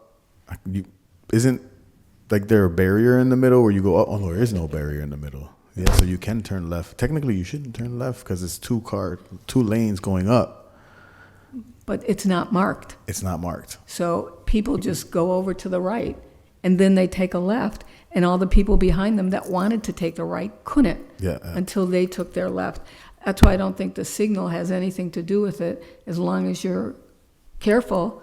And that's where to me, the arrow should be on the street, painted on the street. Okay, I just wanted to know, just like for clarification, because I'm looking at the spot and it reminds me when I was a kid walking by it. I'm It doesn't necessarily make sense. I'll be honest with you. It doesn't make sense for someone to take a left coming from there across the two-lane traffic going up and then speeding two people coming down just in general. But I get where you guys are coming from. I just needed a visualization of where it is. Thank you. I see Anderson Burgos' hands up. Yeah, so keyword that I heard from Victoria was compliance. And when I hear that, I think to myself, well, what if we end up putting these two arrows, right? And there's, God forbid, that there's an accident. Could that potentially be the city at risk for not being in compliance with traffic regulations or compliance? And I'll let Victoria weigh in on that, because at the end of the day, what I'm trying to do is just bring everybody at peace and have flow of traffic, be safe, and you know, that's all I'm trying to do. So I'll let Victoria, if it's okay through the chair, speak on that. Mm-hmm. Ms. Hu? Thank you. Yes, that is my main concern why I don't want to sign off on it initially, because you are essentially, well, it feels like you have two lanes there right now because you have enough pavement width. The signal is treating it as one lane of traffic. And I would think like that the liability piece of it, there may need to be a signal change to address that now it's two approaching lanes by putting in those pavement markings. That being said, I have sent off an email to see if I can get a cost proposal for what it would cost and confirmation, since it seems like a very serious thing that multiple people are interested in, so that an idea of what that cost would be and what funds are needed could be discussed. Okay, thoughts on the order in terms of what we want to do with this order? To the makers of the order? I have no idea. I just, unless somebody's not seeing it correctly, to me it's so simple.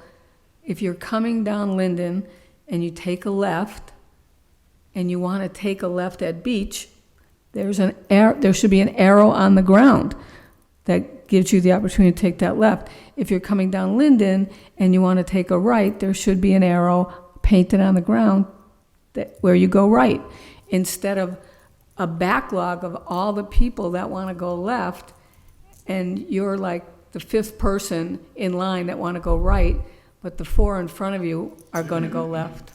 Yes, Mr. Gallagher? Yeah.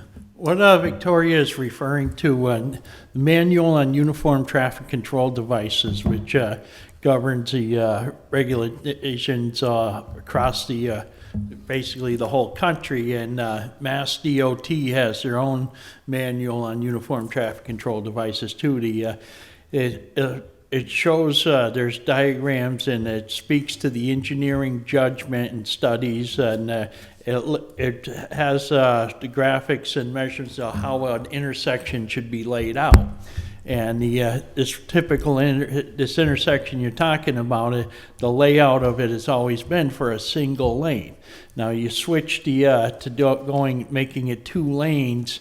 I had a memory of back in the days of driving a trash truck, and we moved the trash truck all the way where we wanted to take the left turn there, and the light never turned green.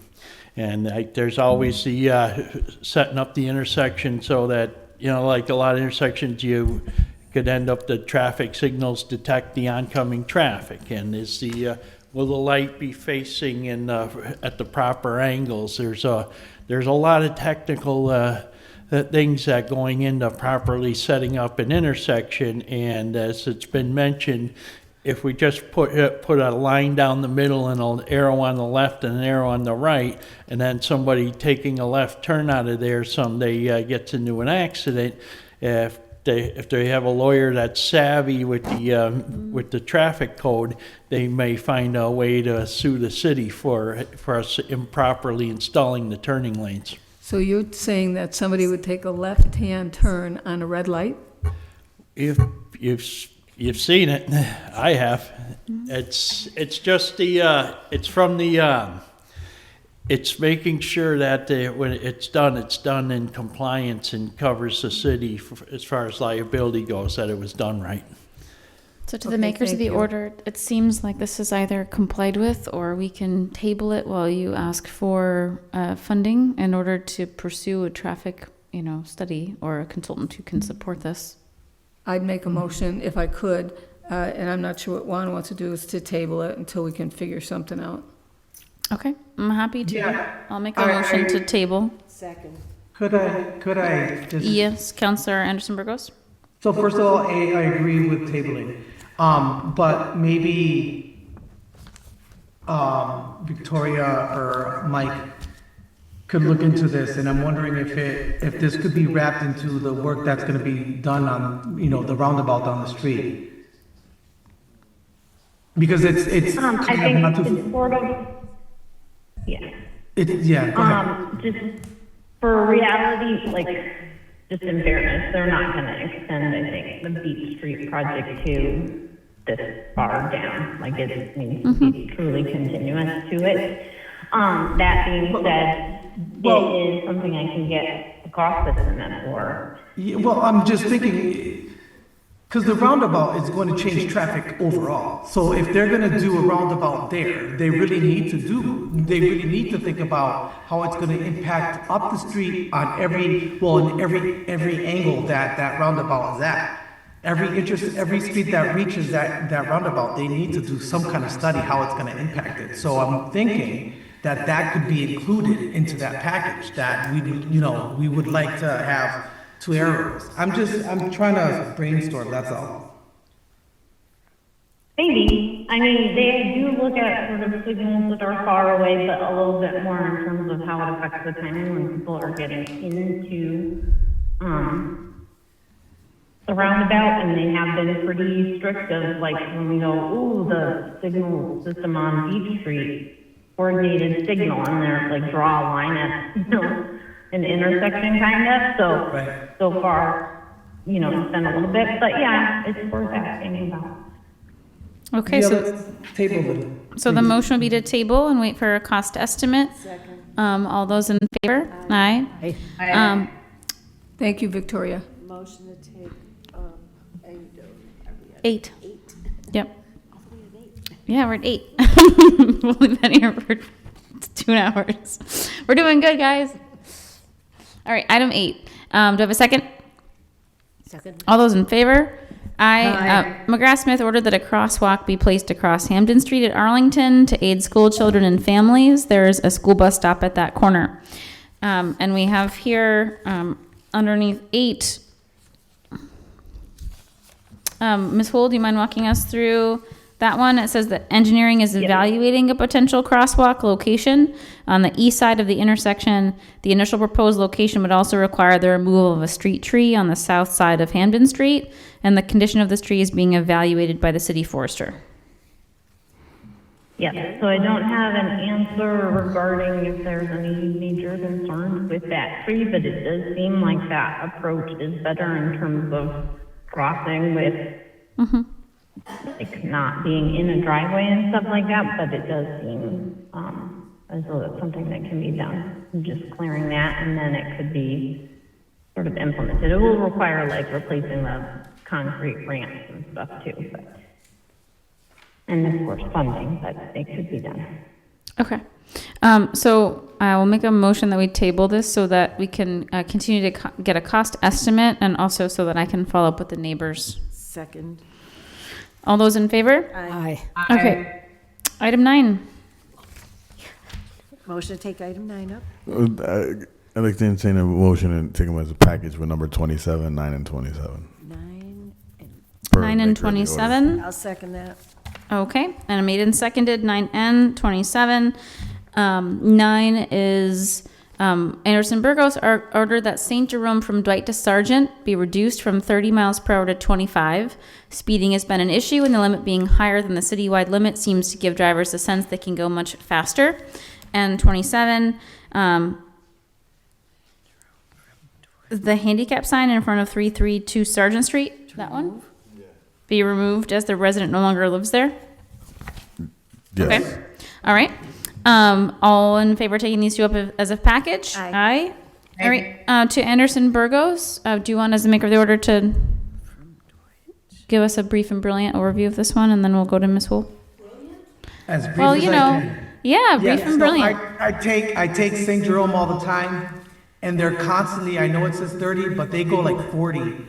And and I could have sworn that, speed limit across the city is 25. It is.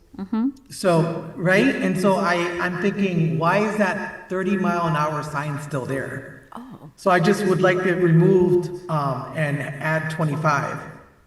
Okay, so let's take that to start with. Ms. Hool or Mr. Gallagher, who wants to respond to that one? I see Mike's Okay, hand up. go ahead, Mike. I can do this. So the speed limit is, based on everything that I've looked at, is the 25 miles an hour. I couldn't see that there's a 30-mile posted. If they're, if not just taking it down, is enough, you can post a 25-mile-an-hour sign, but you have to say, like, per this statute or whatever underneath it. It can't just say, like, 25, which is not a big deal. It's just a sign. And then you kind of enter danger zone of when you're posting it and when you're not. But certainly it does not help if it's listed at 30. And I think part of it is, it sort of feels like a different area when you're going down that street. Okay, Mr. Gallagher, anything to add to that one? I might be mistaken, but I think quite a while, this came up quite a while ago. It did. And I looked up in the ordinance on it, and there was no speed ordinance for St. Jerome. And my guess was that that back in the day, what somebody did was they put up a 30-mile-an-hour speed limit signs, because back then the thickly settled speed limit Was 30? was 30 miles an hour. So I had our guys take the signs down. It sounds like what I'm hearing from Councilor Burgos right now is that there might still be a 30-mile-an-hour sign on St. Jerome that's been missed. Oh. But I will. Okay, I so, will- but you'll double check to make sure all signs have been removed I'm that gonna- say 30? And also, do we have to actually make a motion to add a 25? Or is that something that you can just do in-house?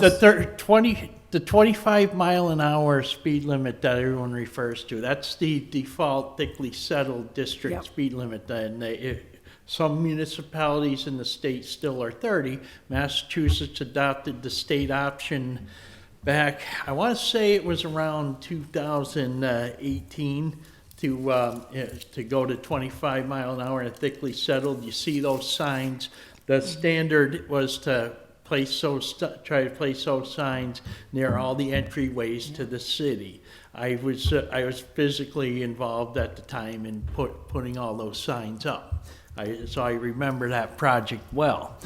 And so it's like, there is, I believe Victoria can probably speak more thoroughly to their special regulations around the thickly settled 25 mile an hour. You cannot, your typical, what she was saying, like asked about putting a 25 mile an hour sign up, you cannot put a black lettering on white backing, which is the regulatory speed limit signs that you see. For a thickly settled, it's basically a notification sign that's black on yellow, and it says thickly settled 25 mile an hour. Okay. And I believe Victoria could correct me if I'm wrong on any of that. So do you need a motion to take any 30-mile-an-hour? I'll make a motion to remove any 30-mile-an-hour sign that may remain on that road. Second, under discussion, do we also want to ask them to put a thickly settled sign? I see Councilor Rivera's hand. Yes, I would argue that the motion should extend anywhere in the city if the ordinance is 25 across the city. I agree on theory, although I think the order in front of us would preclude us from taking such a broad view. I think it would have to be a separate order. A separate order. Okay, so then the other thing for me was just like speaking to kind of Mr. Gallagher's point, where this did come up before, and the understanding was that we were gonna put the signs on entry points of the city, just to have that understanding. But although I just wanted to speak on, because I just took a driver's course not too long ago. They still telling you that 30 is the limit for thickly settled, and I had to, what's in other communities, because the driving course is not just Holyoke, right? It's everyone in the state. And then in the class, I had to say, well, if you're in Holyoke, just so you know, it's 25. The police might not stop you, but understand it's 25. There we go. So do we want to also ask for a thickly settled sign to be put up per what Mr. Gallagher has just described? I just think that with regards to the signs, I think it might make sense to take an approach that is more strategic versus just popping up signs everywhere, because they're not cheap, I guess. And they don't work. Yeah. And Okay. people don't really pay Fair. attention to all of them, but it might make sense to take a more of a strategic approach and maybe allow for Mr. Gallagher to come, take that approach, if anything. But I think Councilor Anderson Burgos has his hand raised. Yes, Councilor Anderson Burgos, the final word.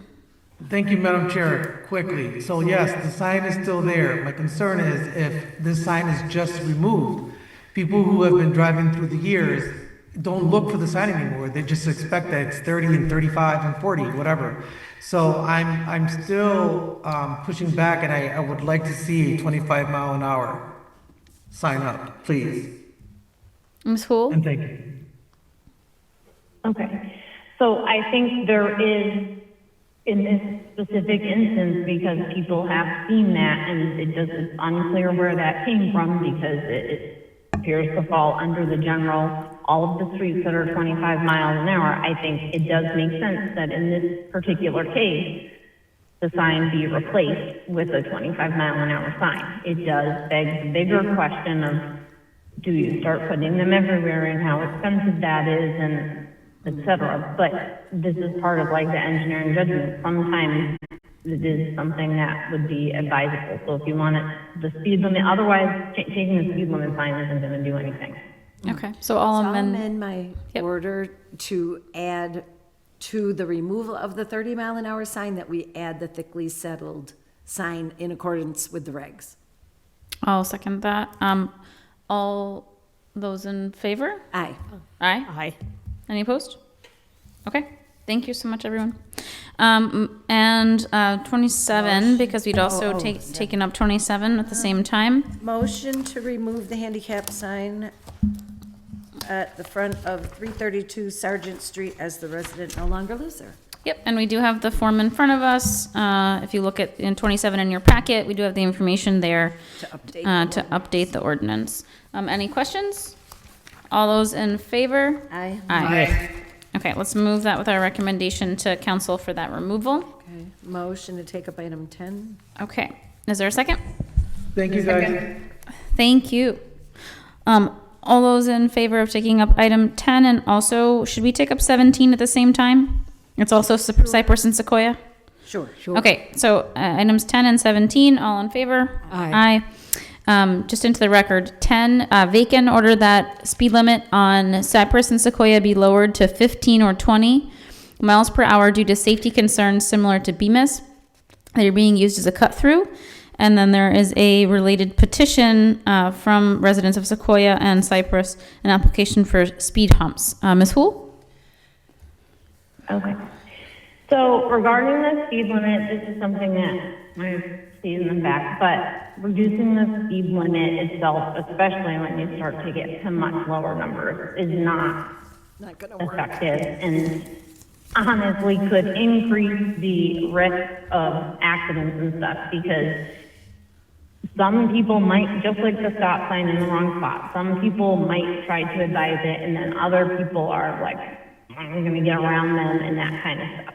So lowering the speed limit maybe to 20 miles an hour could be an option, but it's not necessarily I don't know that you're going to see a huge impact from that, and it doesn't outweigh the negative effects of the that you're statistically increasing crash risks when you do that.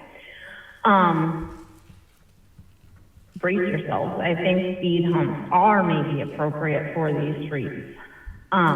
Traffic data would need to be collected to support sort of making sure that it truly meets the criteria of putting the money into the speed humps, depending on what the actual speeding is.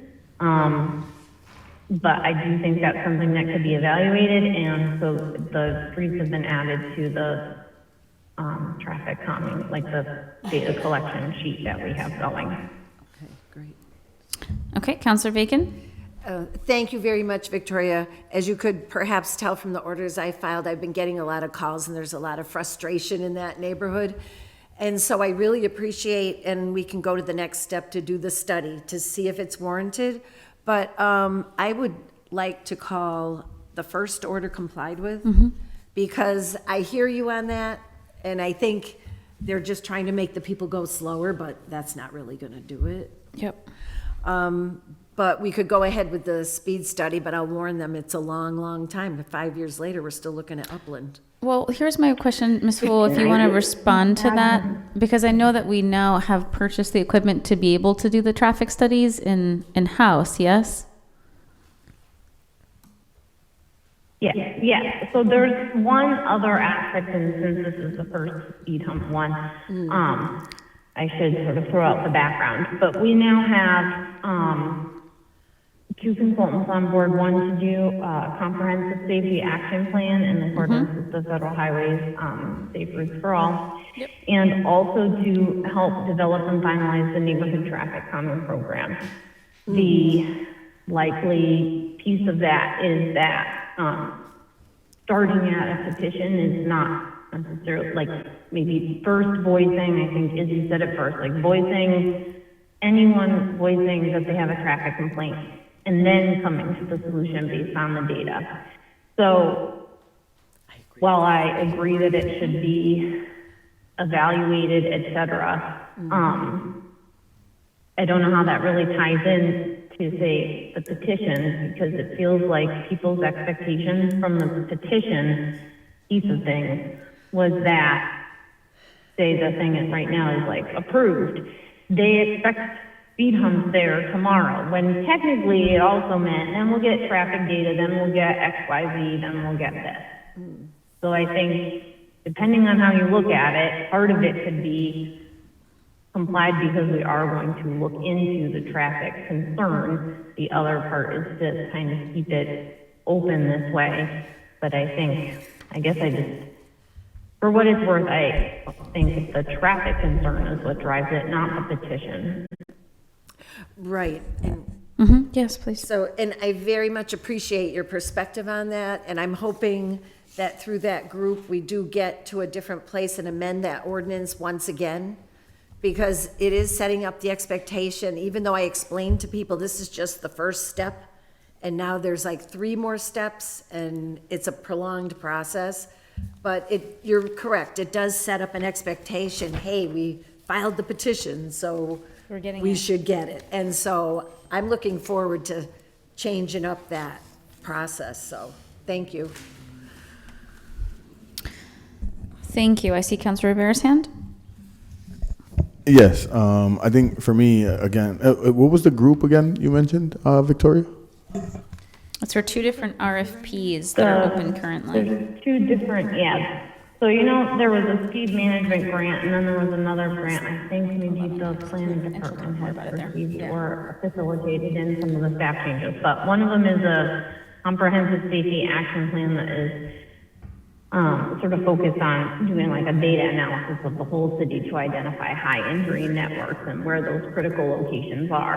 And the other piece, the speed management piece that's been talked about for some time, is to help better develop and put out a neighborhood traffic calming program to allow people to voice that they have any traffic safety concerns, how to help staff prioritize, say, where something falls in line of, we have 1 traffic counter. So this is very exciting, but there's only 1, so it's going to take time to get to all of them. How to sort of prioritize those things and then bring that solution to people instead of sort of where people are starting with the solution and feeling like it's not heard.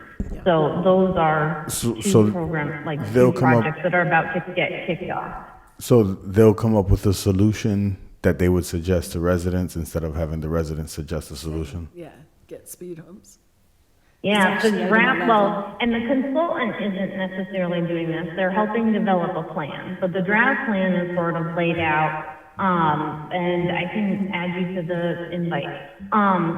The draft sort of program is that anyone could come up with a way to, be it through C-Click Fix, et cetera, everyone should be able to voice they have a complaint, whether they own it, they rent it, anything.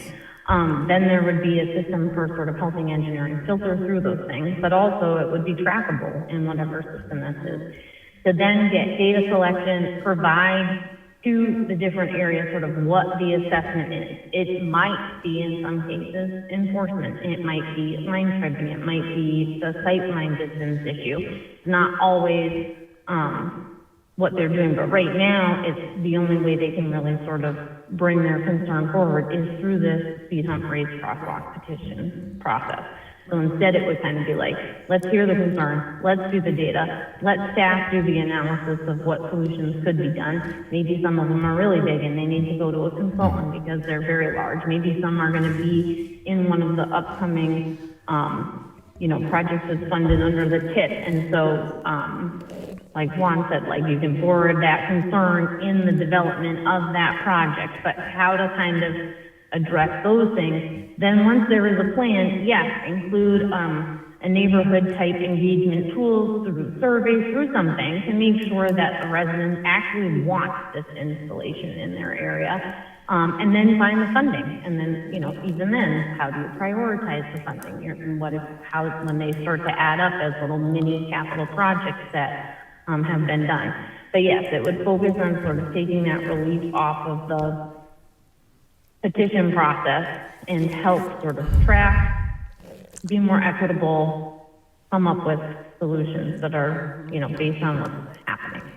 Oh, right. Thank you. And I asked that because I know the issues, and I'm not trying to like compare and contrast or anything, but like there are issues on Laurel Street, issues on Brown Ave, and like they've obviously want speed bumps, and for them to feel like that's not possible, and then to see another section of the community like get them or feel like they can get them, it just, for me, I'm trying to figure out how I can, again, explain or elaborate in a way where I'm not like trying to tell them, oh, they got it, but we don't got it, or we don't got it and they got it, and it just makes sense to them, just because there have been a significant amount of accidents, like actual accidents, not just this year alone, but I think over the last several years, and it just makes it a little difficult for me to be able to be like, oh, Bemis or up in that neighborhood, they can have speed bumps because for some reason it's allowable, but even though there's accidents almost constantly on Laurel Street, it's not necessarily allowable. So it just makes it hard for me to be able to try to explain that to them. Yes. If that makes sense. And I just want to name too that Laurel Street is later on the list, so we will get to, So we will get to speak to that issue later too as well. If folks have Laurel Street concerns they want to bring up when we get to the traffic data collection grid that Ms. Wool has provided us. So relative to item 17, I'd just like to table it so we can hear the report back relative to item 11. And we've sort of been getting into item 11, Well, so I just want to Victoria name is that. so efficient, she already answered item 11, but I'll make a motion to take it off the table. Okay, so we need to have a vote, please. So to item 10, you've said we're going to mark that as Table complied pending. with. I Is want a item table- 10? Oh, yes, I said complied with for 10. Are you okay with us voting complied with for item 10, Counselor Telheimer? Yeah, I had a side point about something else related to C-Click Fix that at some point I'd like to bring up, but commence, go on. Sure. Let's just move through 10, 17, and then I'll go to you. 17 motion to table for report relative to item 11. All right, I'll second that. All in favor of complying for 10 and marking 17 as tabled? Aye. Aye. Okay, Motion to take up item 11. yes, Ocean, Jump the gun on it. second on that. All those in favor? Aye. Okay, and this is very much what Ms. Hool was describing around the traffic speed data collection units needed to be used for this, and also the traffic safety and calming recommendations that are sort of coming forward as part of these two RFPs. Councilor Tellheimer, do you want to weigh in at this point? About Thank you the so much, C-click Councilor fix, Devine. something else? Whatever you like. Go forth.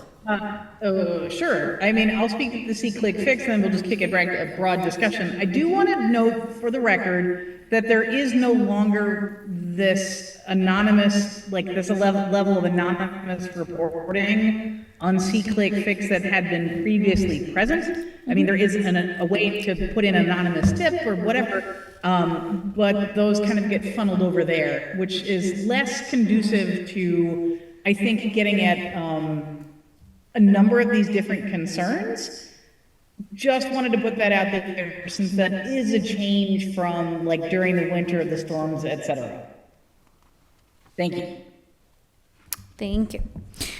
Ms. Hool, does it make sense for this item to look at the grid that you sent us that says streets in need of traffic data collection and evaluation? We're on the Sequoia, so I have them in my spreadsheet, which is like in a slightly different. I'm just saying that for item 11, spreadsheet. we have a spreadsheet that I think is related to 11, which has the dates and the streets and status, and then other notes for all the ones that are open for traffic data collection. I don't know if. Yeah. I think, okay, so. Yeah. I guess I provided that in terms of giving you an idea of where. So it seems like there are some things here that. It makes sense that maybe we can just kind of walk through what it is. So it seems like a couple of them are sort of named as closed. So the petition for speed humps on Moss Ave, Fenton Street, and Memorial Drive are closed, with notes that say records indicate engineering recommendation was issued not to install speed humps at this location as of 2022. And there's one other that's deemed not eligible based on roadway classification, which is Nick Cosmos Way. Although it says signal improvements and line striping recently completed were done to increase safety at the crosswalk. And then it also mentions Laurel Drive being open and really wanting to use, it sounds like the RFP is processed to really figure out how that can be prioritized because it seems like there's been so many accidents, but speed humps may not be the right fix there. Right, and can Okay, so there is, so that list was provided to, I guess, so it doesn't totally stand alone, but those are all the streets right now for traffic data collection, right? And so again, as these things come in, that's a lot if just we're setting them up, once a week or whatever, and then bringing it back, charging it, et cetera. So it's going to take some time. So part of that would be, are they being done as they come in? Are they being done based on a priority level of something else that happened that kind of like helps rank the data collection? So that's one piece. Laurel Street, I can say specifically, that has been sort of an open item for quite some time. I cannot speak for how my predecessors applied in the previous, language in the ordinance that existed to differentiate it between that street and another collector street.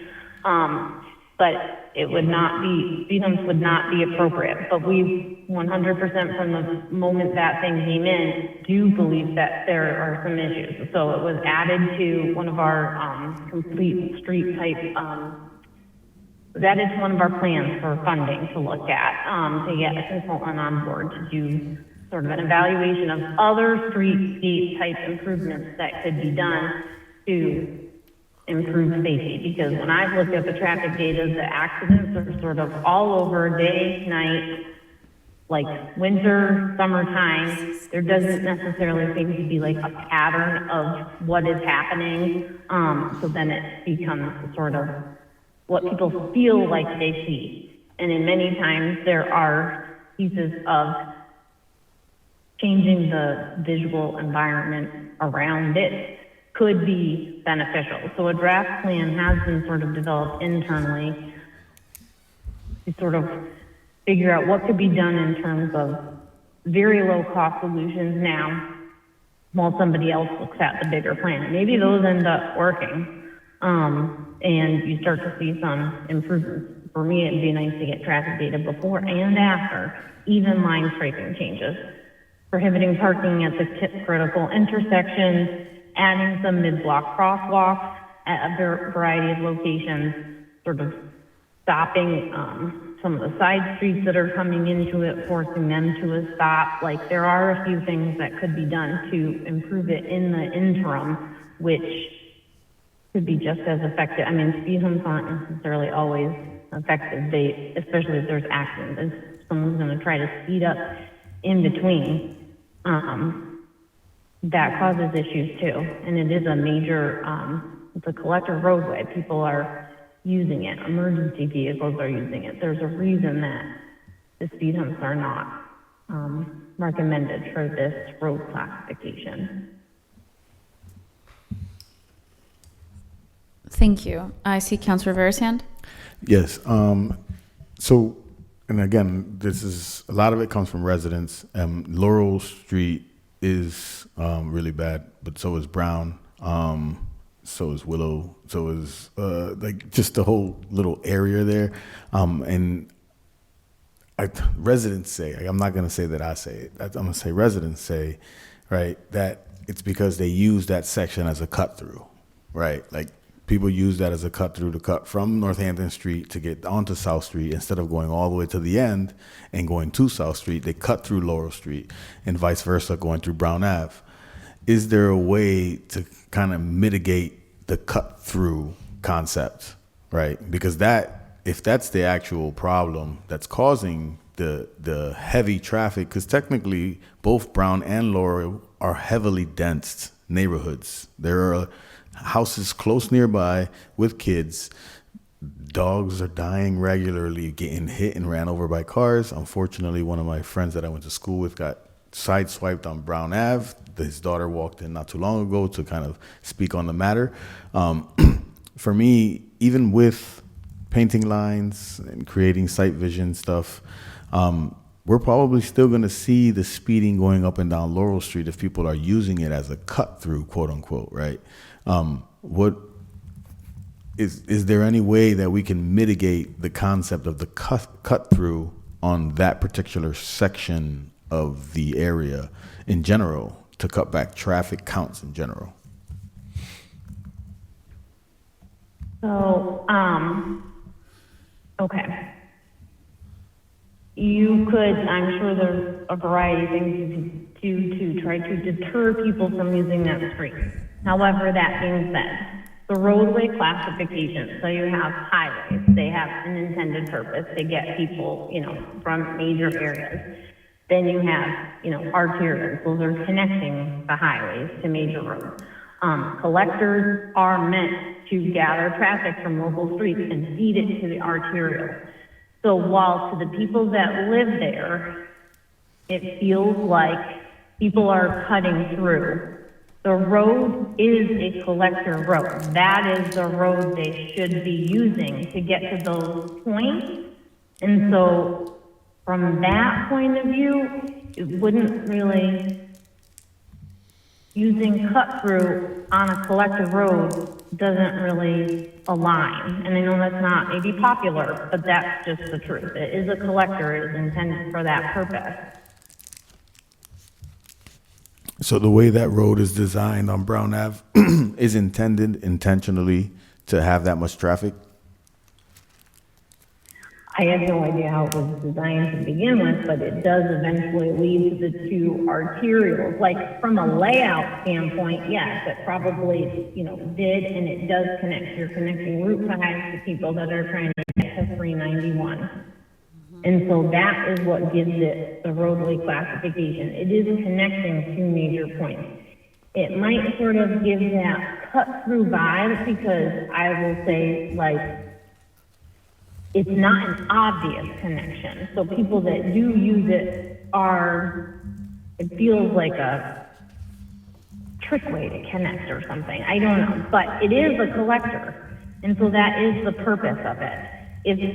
It's the areas maybe like Sequoia and Cypress that are just like two things. And it's very clear that someone is going down that to avoid going to an intersection. Do you know what I mean? That's cut through. That's not why that street is there. This street is there and does serve that purpose, whether it was intended when it was very first built or not. The eventual, development over time, et cetera, I think, parking on both sides makes it hard. I guess too, and this is why I know the consultants have dealt with this a lot, and that's why I like to type all my stuff, because sometimes I feel like I'm struggling for words on the fly. But, if I were to drop off my daughter somewhere at a friend's house, I'm going into the neighborhood, as soon as they yell at, oh, why are you going so slow? I don't know, it feels like there's kids around. Do you know what I mean? There's just a part where it doesn't, I think that's part of the line striking piece. I think it feels a little bit wider. It feels like it's got parking. They're not necessarily seeing people walking around. It doesn't have that same feel to also slow down. So I think it's more about maybe trying to figure out what that slowing down is, increase the visibility, because the accidents seem to be sometimes side swiping, sometimes a variety of reasons, and slowing down that traffic. Certainly, maybe the residents there would like to see the traffic volume go down as well, but I think really the focus is on the traffic speed. Yes, Councilor Rivera, or are you satisfied? Okay, I see Mr. Gallagher and then Ms. Yeah. Panich. I could, Oh, yes, and sorry, and then Councilor Tellheimer. Counselor go before me? No, please, Mr. Are you Gallagher. sure? Okay. Absolutely.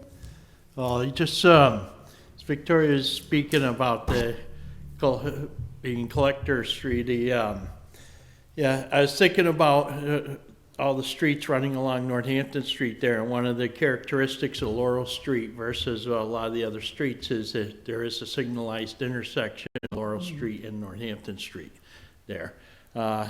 Some of the other history of that neighborhood, back years ago, both Glen Street and View Street got turned into one-way streets. Those were not always one-way streets. I remember when they were two-way streets. And also wasn't that long ago, maybe a couple of years ago now, might have been 4 or 5 years ago. If you were heading northbound on Northampton Street, when you got to the intersection of Laurel, there was a no turn on red sign for the turn on to Laurel Street from Northampton Street. That was then Ward 3 Councilor at the time, Councilor Norris, spearheaded all those things that were put in place there in that neighborhood. And then the removal of the no turn on red sign at Northampton Street on the Laurel was passed by this council, spearheaded and sponsored by Councilor Bartley back then to get rid of that. So there has been a long history there. Laurel Street's always been a connector street. I do not know if it was ever appropriate to have Laurel Street as a no turn on red, or if the appropriate thing was done by changing it. It might be something to look at to slow down the flow of traffic on the Laurel Street to bring that back. But I don't know if I don't know how much it sounds like most of the traffic is, and I'd say from my own observation and personal use, most of the traffic goes down Laurel Street to get out to South Street. I go that way myself at times, but I also have a tendency to cut down different streets at random just to make sure that I'm seeing all the different streets in the city at one point or another. That does sound like you. So it's, but there is that factor of what Laurel Street is, and there has been a lot of long history with that neighborhood. to go to the point. That's all I got. Thank you. I do want to recognize Councilor Thalheimer and then also recognize that it's 9 o'clock and we have a lot of other items to keep moving through. Councilor Thalheimer? Yeah, I just wanted to jump in and mention, like, this is literally my neighborhood. Izzy and I are neighbors. We live around the corner from each other. I live at that intersection where Brown and Laurel intersect. There was a draft. There's some things going on that I think are really good changes. And at the same time, I think there are some more immediate changes that can be done as well. Notably, there are still some signs on the street that say 30 miles per hour, when in fact, I believe it is 25 per a vote of the body last December or so. We also have had increased enforcement.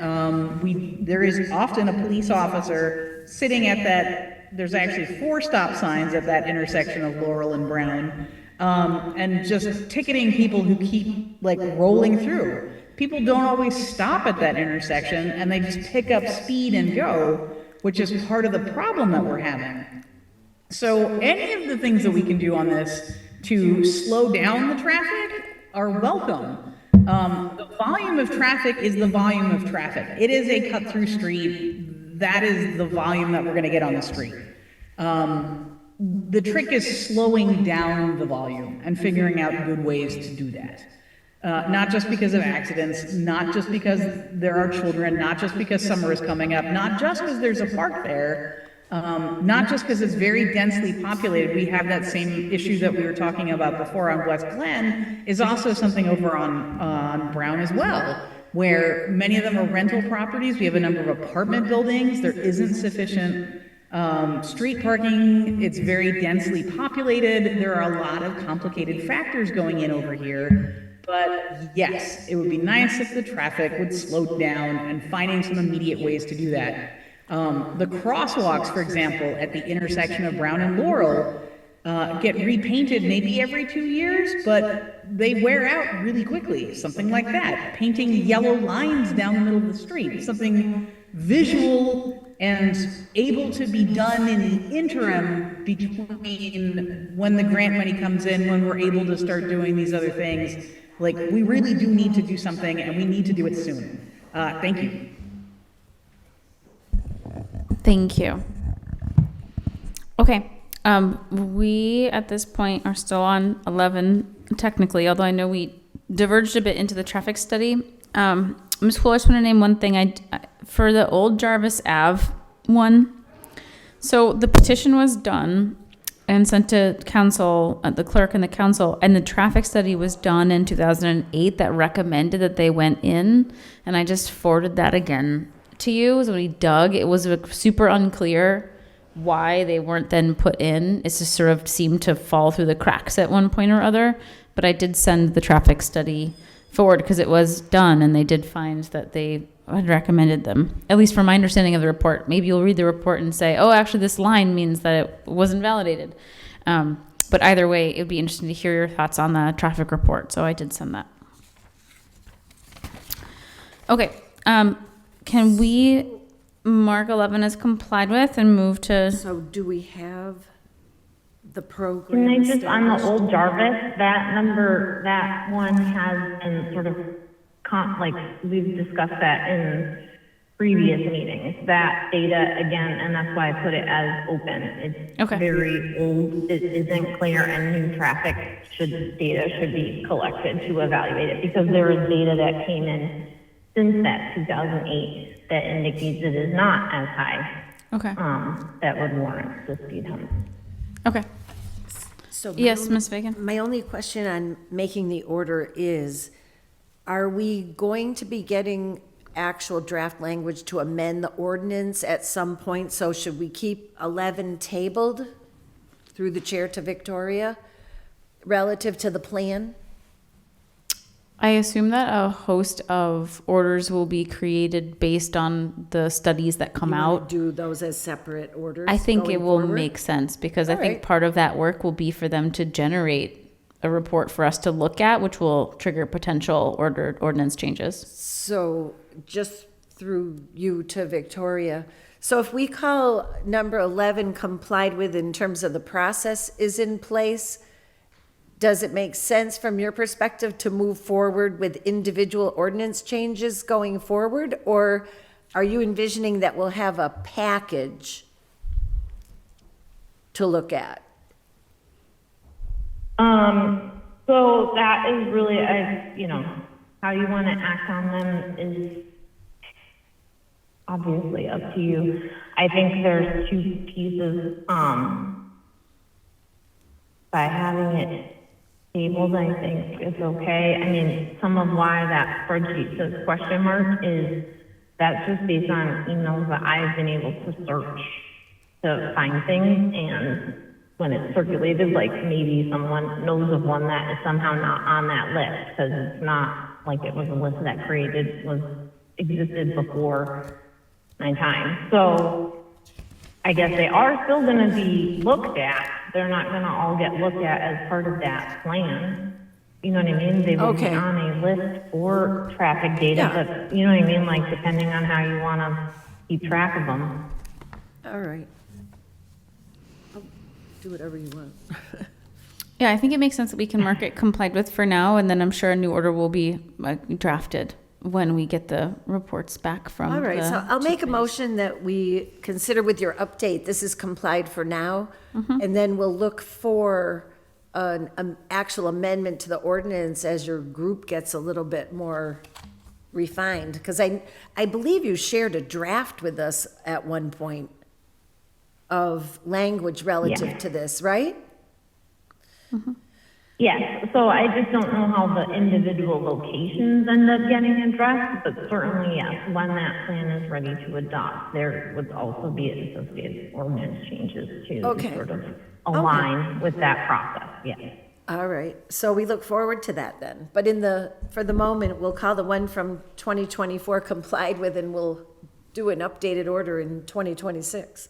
How's that? Yep. Okay, all those in favor? Aye. Aye. Item 12, To take up item 12. is there a second? Second. Do you want to take 13 with it too? Because aren't these sort of about the same? They're a little different. All right. All right, motion to item 12, made and seconded. All those in favor? Aye. Aye. All right. Item 12 says ordered that a list of all received speed hump petitions that have not been acted upon be drafted. That's also part of what we had in this grid that we just looked at. And to have along with a plan for engineering to complete in-house conducting these traffic studies and submit recommendations to council. Please include in the report the last time each road was paved, its current pavement rating, and if it's likely to be paved soon. And I know we have this grid, Victoria, but I'm wondering also if we have that other information anywhere else, or if we want to table it while we just wait to sort of add some of that to this grid. The reason why I asked for it originally is just because, for example, if we say that there is a need to get traffic data in Argyle, the question then is, can we expect that reasonably to be done in any sort of timeline? And when was the last time Argyle was paved? Because if Argyle was just paved, then the likelihood that it's going to be paved soon and had speed humps installed is very low, right? From my understanding.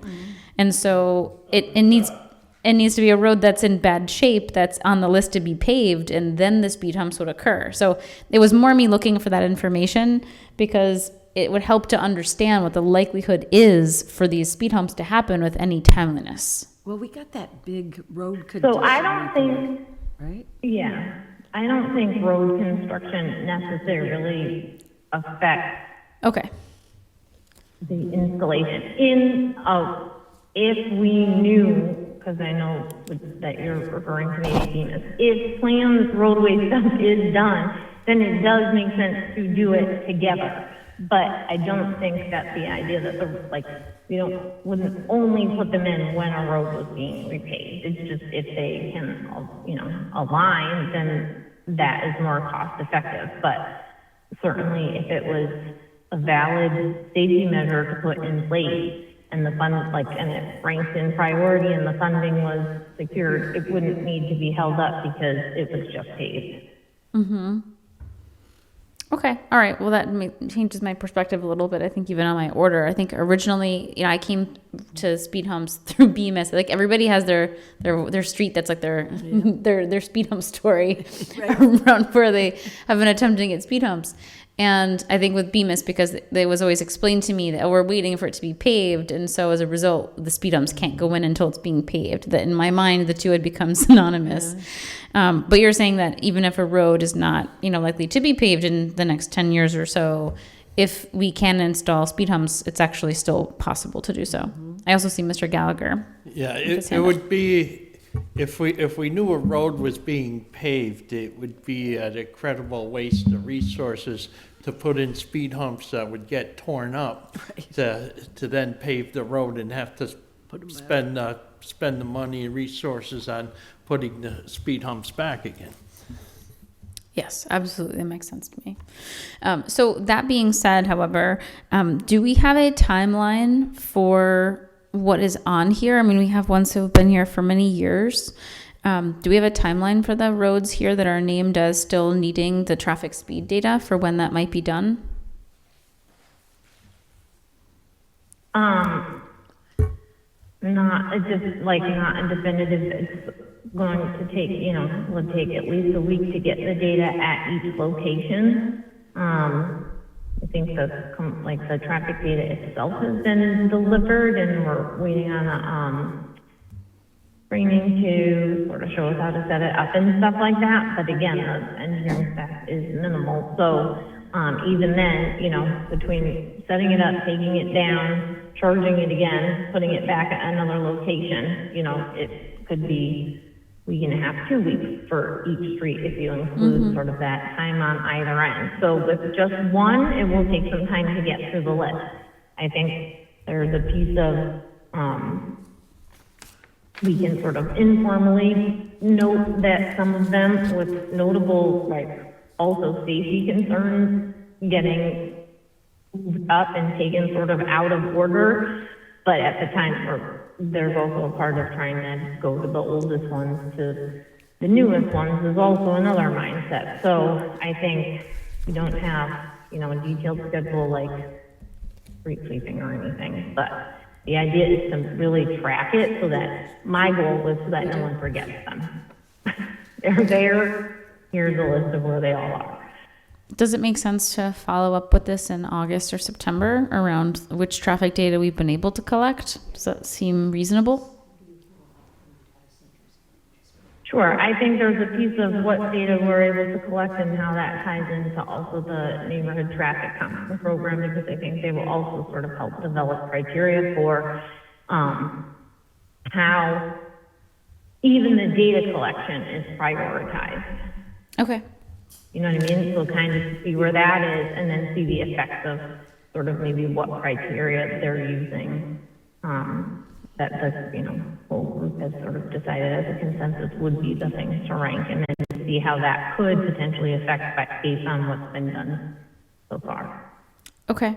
And then also the timeline on that in terms of these reports being developed, when do we imagine these reports will be shared back to council or back to ordinance?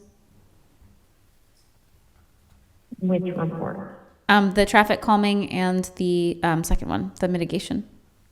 The program. Yeah. Okay, so the traffic calming program would be, that one has to be done by December. I think our goal is to have some things done in the September timeframe. There's the initial task force kickoff meeting that's scheduled for June 16th. Then the consultant will sort of hear out different things, put together a draft plan. There will be a public engagement piece as it goes in conjunction with the safety action plan. And so you'll see that in the next few months. Okay, thank you. Do we mark that as complied with? If it's Happy wish of to. the maker, I'll second it. All those in favor? Aye. Aye. Okay. Can we leave 13 on the table? Yep, absolutely. Because I think it It'll will come come with up the report. with the report. Yep. Okay, item 14. Motion to take up item 14 to receive the communication? Yeah, so I guess one of my questions is we have these 3 speed hump petitions. One is from Laurel, one's from Hampshire Street, and one is from Elm Street. Do we want to take these up in order to receive them? They've Okay. Motion to suspend rules, take 14, 15, 16 as a package. Okay, second, all those in favor? Aye. And then motion to receive. Yeah. And we already have an update on them, right? Yeah, so the update on, we've already talked about Laurel, for Hampshire Street. Let me find that. Victoria, do you want to fill us in on Hampshire Street? It just says on the thing from 2024, not sure if this passed.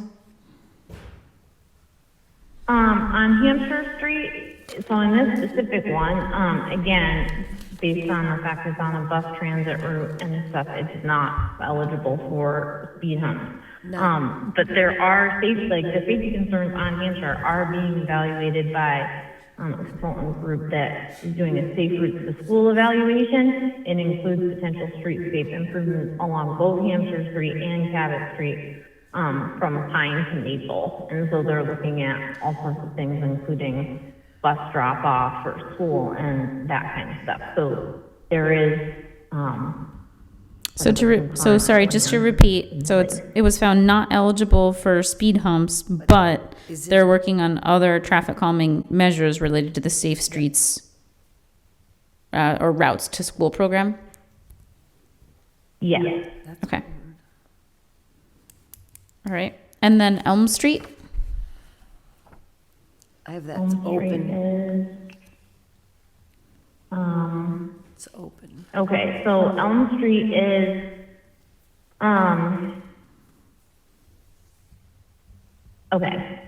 Elm Street is that, well, it could be, but, so, in citing speed humps, if you wanted to, in order for them to be effective, you would place the speed hump every 300 to 600 feet, right? So in that logic, someone is stopping or coming very, very close to a stop in 300 to 600 feet. Elm Street is stop control. There is a stop sign every about 500 feet. So what the situation they have right now is that stop sign should be forcing them to truly stop, not even go slowly over a speed hump. Right. And if that's not working, then a speed hump, you see what I'm saying? Like, the stop sign should also work. So in that aspect, well, certainly traffic data can be collected and the street can be evaluated. It does seem like that could not, is not likely to drastically reduce the speeds and could also potentially add to now the more speeding up. So now you have two stop signs and you put a speed hump in the middle. Where are they going to try to speed up in between, which is a rolling stop, not great.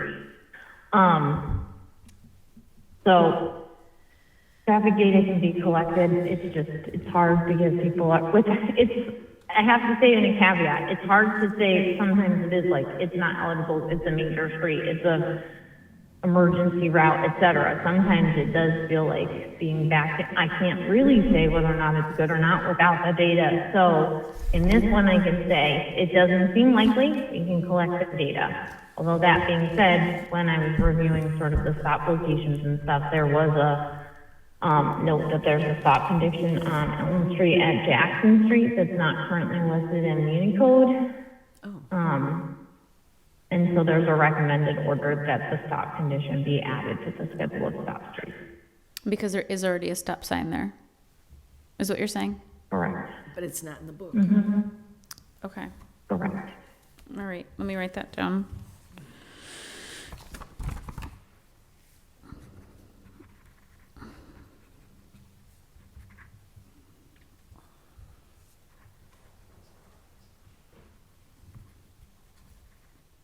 Okay, all right, I wrote down an order, we need to establish a stop condition at Elm and Jackson. We can do that. Okay, so on items 14 through 16, the orders to receive. Any other further questions? All those in favor? Aye. Aye. Item 18. Motion to take up 18. Second, you made a motion, I'll second. 18, I retired. Bartley Bacon order that the city start the process to review the petition to install speed humps on Castor Street, petition attached. And I'm going to say that's complied with because it's here with the open thing. Yep. And Ms. Holt, do you want to give us an update on Castro Street? Just that it's on the list, it's been added to the list for It's data on- collection. Yeah, Okay. it's on the list. All right. So the motion would be to receive. All those in favor? Aye. Okay. 19. Motion to take up item 19.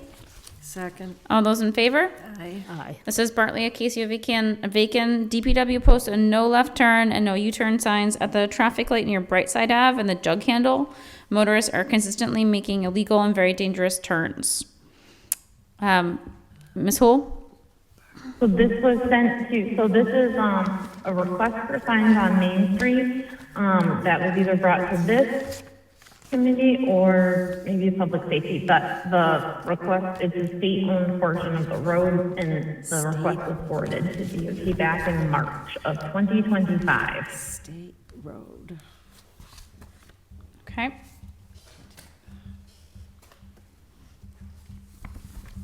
To the maker of the order, Ms. Vacant, do you want to? Well, it's out of our jurisdiction, right? So Yep.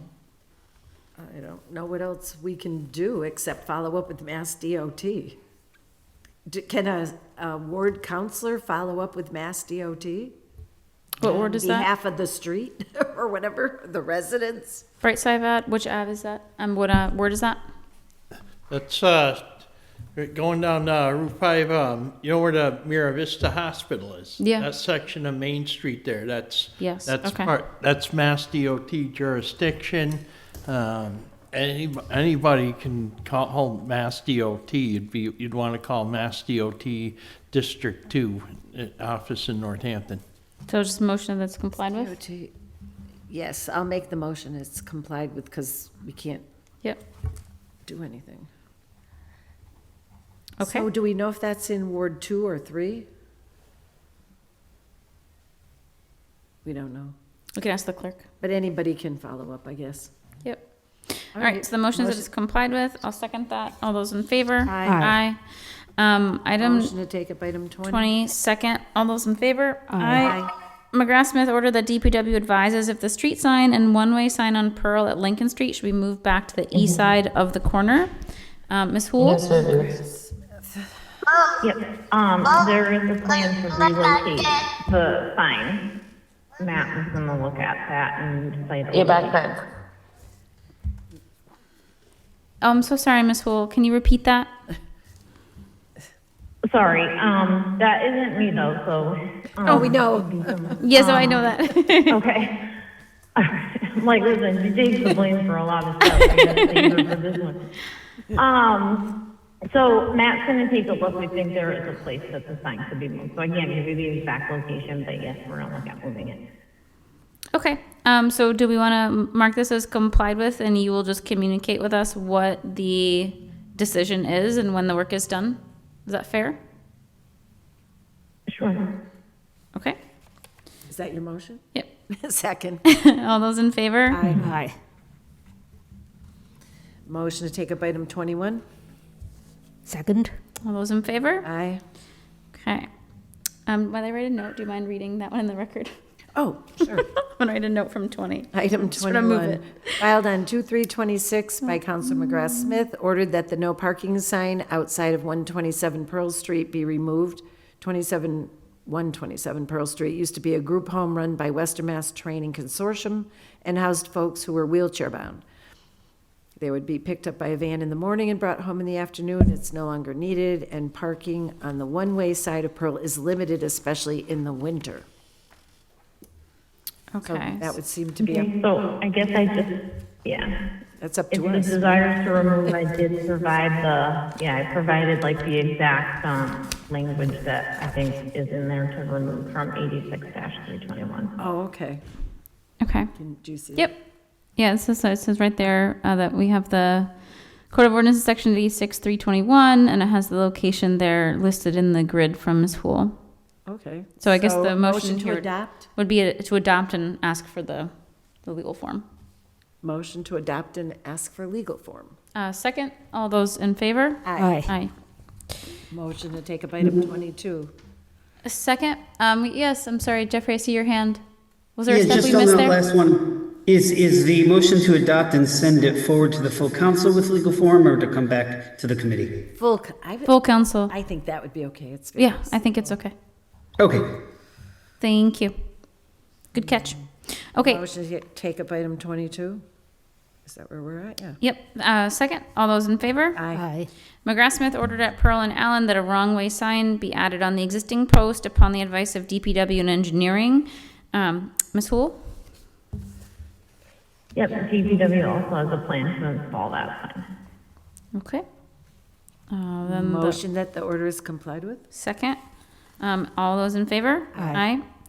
Motion to take up item 23. Second. All right, all those in favor? Aye.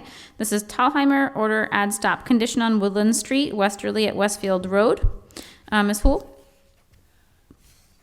That comes from a discussion at the public safety meeting about sightline distances, and that was a requested order since it's entering a more major street, so. Okay, so it says engineering has requested this order and is in full agreement. Motion to adopt? Yeah. And we need legal form, right? To add to the ordinance? We do. So So motion to adopt and and- get the legal form. We get the legal form to be sent to full council. Second. All those in favor? Aye. Aye. If you get the legal form in time. Yes. Motion to take up item 24. Second. All those in favor? Aye. All right. This is Bartley McGrath-Smith. To alleviate confusion, the city of Holyoke hereby adopts an ordinance to post prominent signage onto street signs if the street is an unaccepted way. In Springfield and other municipalities, such signs are affixed to street signs and labeled private ways. This may help to better educate and inform the public. And there are some on some private ways around the city, but not on maybe all or most. So it clearly at some point was a practice that was being used. I think it might be the newer ones that have it. Interesting. So I would Yeah, love your thoughts one of- on it, Mr. One of the Gallagher. ones that comes to mind be off of So, County one Road, of Bobby the- Circle. Yeah, that was a relatively new private road, Okay. and it is marked. Ms. Hool? Okay. So, there would be a significant amount of research that would be needed to appropriately replace the signage as what maybe it reads as. Okay, so for, in simple terms, like you have, publicly accepted roads, private roads which allow public use, and private roads which allow restriction on public use, which is maybe why when you see the newer developments, it's like intentionally made to be a private road, so they post it and it's private and they know. And you don't plow. Trying to determine, just because it's like unaccepted, doesn't mean It's private. it's private and the public doesn't have the right to use it. And so to do that level of research is Yeah. a lot. Yep.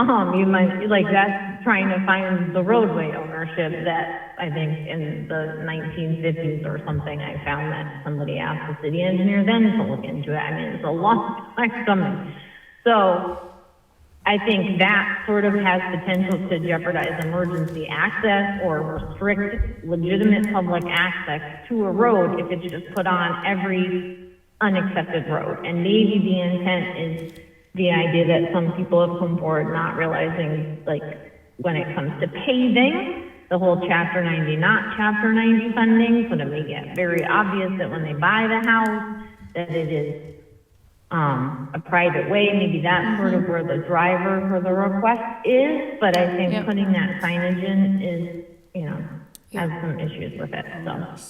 Oh, I appreciate the layer of nuance there. I can also, imagine it would be quite expensive, right? We have a lot of unaccepted ways. And I appreciate the distinction between accepted and unaccepted versus private. I think you're absolutely spot on with that, and thank you. I also appreciate that you've given two options here around, other orders that we could file to follow up, because I think you're right. The interest that I have is not so much that the greater public understands if a road's unaccepted or not accepted. It's that I really want people to understand when they buy a property what that means. And so maybe on the the next deed, though. step instead is to have a conversation with the assessor's office or with other folks who are going to be communicating with people when they're buying a house, because what we're finding is that even if it is on the deed to the house, that people may not understand it. Right, Unless but- there is some sort of step there where someone is communicating to them what it means. And what I've run into several times now is that realtors may not be particularly upfront with what that information means when they're selling a house. But the buyer's lawyer should. Yeah, one Just would saying. think, but sometimes where there's potentially money to be made, you may want to keep it moving and not make that very clear to people what's about to happen when they buy on a road. Yeah, but the deed is the controlling document, and it has it right on the deed, that if it's a private road. Yeah, It just I do does. wonder though if people understand what that means. Consumer beware. I guess I would say through the chair is that like it's one thing if you're a first time home buyer and you're going through that process and you're kind of trying to get educated on that. It's another thing if you're spending $500,000 to $600,000 or $700,000 on a piece of property that is in the neighborhood that's kind of sectioned off. Like there are certain questions that I would hope you would ask when you're spending a significant amount of money in investing in a community. I think for myself as a first-time home buyer in the process, I lived in the projects my whole life. Maybe something like that maybe would get past me, but at the same time, I'm not sure. I think in the process of me signing a 30-year mortgage, I'm going to be looking into and asking a million questions as to why certain things are the way they are. Again, there is a little bit of naivety, I hope I'm saying it right, and negligence that goes into this process. But at the same time, there's also the piece of when you buy into it and there's an opportunity to make it a road that I don't have to maintain. I would agree with that too after I bought it and signed on to it too, because it makes sense too. Both sides, I hear both arguments. I just had to put that other thing. If I may, it sounds like a regulatory problem for whoever is regulating the practices of realtors or home sales. It doesn't really sound like we can solve it by a sign. I mean, not that I would object to the sign, but somebody should be informing people. You should have a right to know. I assume you do. And, if it doesn't occur to you to ask what that means on the deed, would it occur to you to ask because there was a sign on the street? Right. Yeah, and I think my initial idea was that the sign would drive the question. But maybe there is another way of driving the question that is more consistent with guidance and that is more aimed at the homeowner or buyer rather than the person driving on the street. If the speed signs worked better, I might agree that the street sign might. But the signs are there's so many signs, I think people don't look at any of them anymore. But what do you want to say? Do you want to say it's complied with, or you want to, what? I think It's so. been I addressed. think It's it's an been- interesting conversation, but I don't think there's an easy way forward. No. And I think maybe there's some other options to consider. So my motion be that's complied with. Second. All those in favor? Aye. All right, Motion item to take up item 25, a second. All those in favor? Aye. McGrath Smith Jordan ordered that the city engineer, the planning board, and the Department of Public Works take the following actions on Brookwood Road. And this is to initiate the layout of Brookwood Road as a public way, conduct necessary surveys, inspections, or approvals, and place the matter before city council to formally accept it as a public way once those docs have been done. So just looking for an update on what has been done so far on Brookwood. We got a cost proposal to complete the required survey, pretty very close to after we met way back when. And the estimated cost is $12,000, and I've been waiting on a funding source. Okay.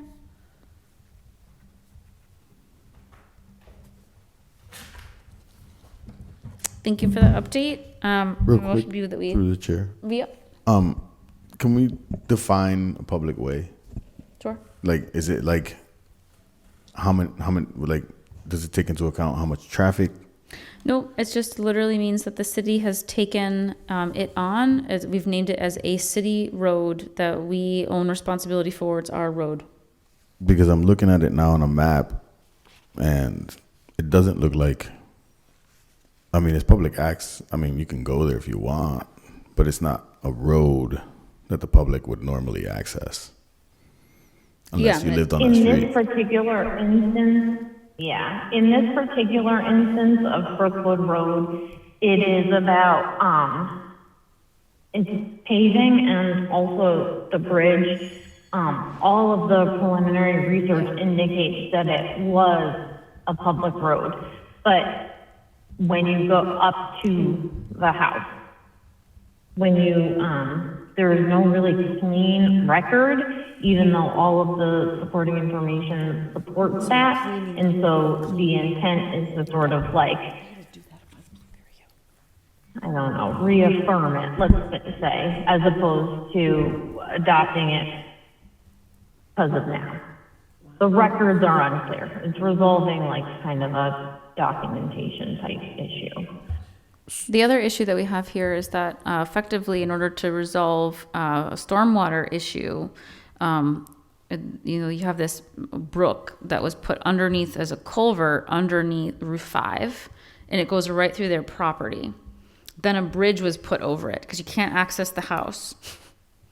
Now that there's this culvert that's pushing this water now through the property down to the river. So this bridge was put in. It becomes... Who put the bridge in? The state did. State? Oh, The state then... What a mess. It's complicated. Then the It state is complicated. Then the state walked away from it and said, "Oh, that's not our bridge. That's not our road. That's your issue." And so the city's been trying to respond ever since. I mean, So- I had a visitor not too long ago from somebody from Mass DOT stopped in on unrelated matters, and he happened to bring that up. And Yep. his viewpoint is that that bridge is owned by the homeowners, and that it's not a state, Right. the state's bridge. So the whole thing is still complicated. So how many people live on the street? It's one house. It's also used as an access point for public safety whenever there's access to the river needed for rescue down there. So it's a complicated situation, and that's why we've been moving forward to affirm it as a public way, because up until the state suddenly contacted the city and said, "Oh, we don't accept this as a public way." It was on the paving list to be paved 2 years ago as a public way, because we have always believed it to be a public way and acted as if it was. Suddenly the state said, "Oh, we're not taking, But this road accountability looks for like the it's bridge." never been done. What'd you say? The road looks like it's never been done.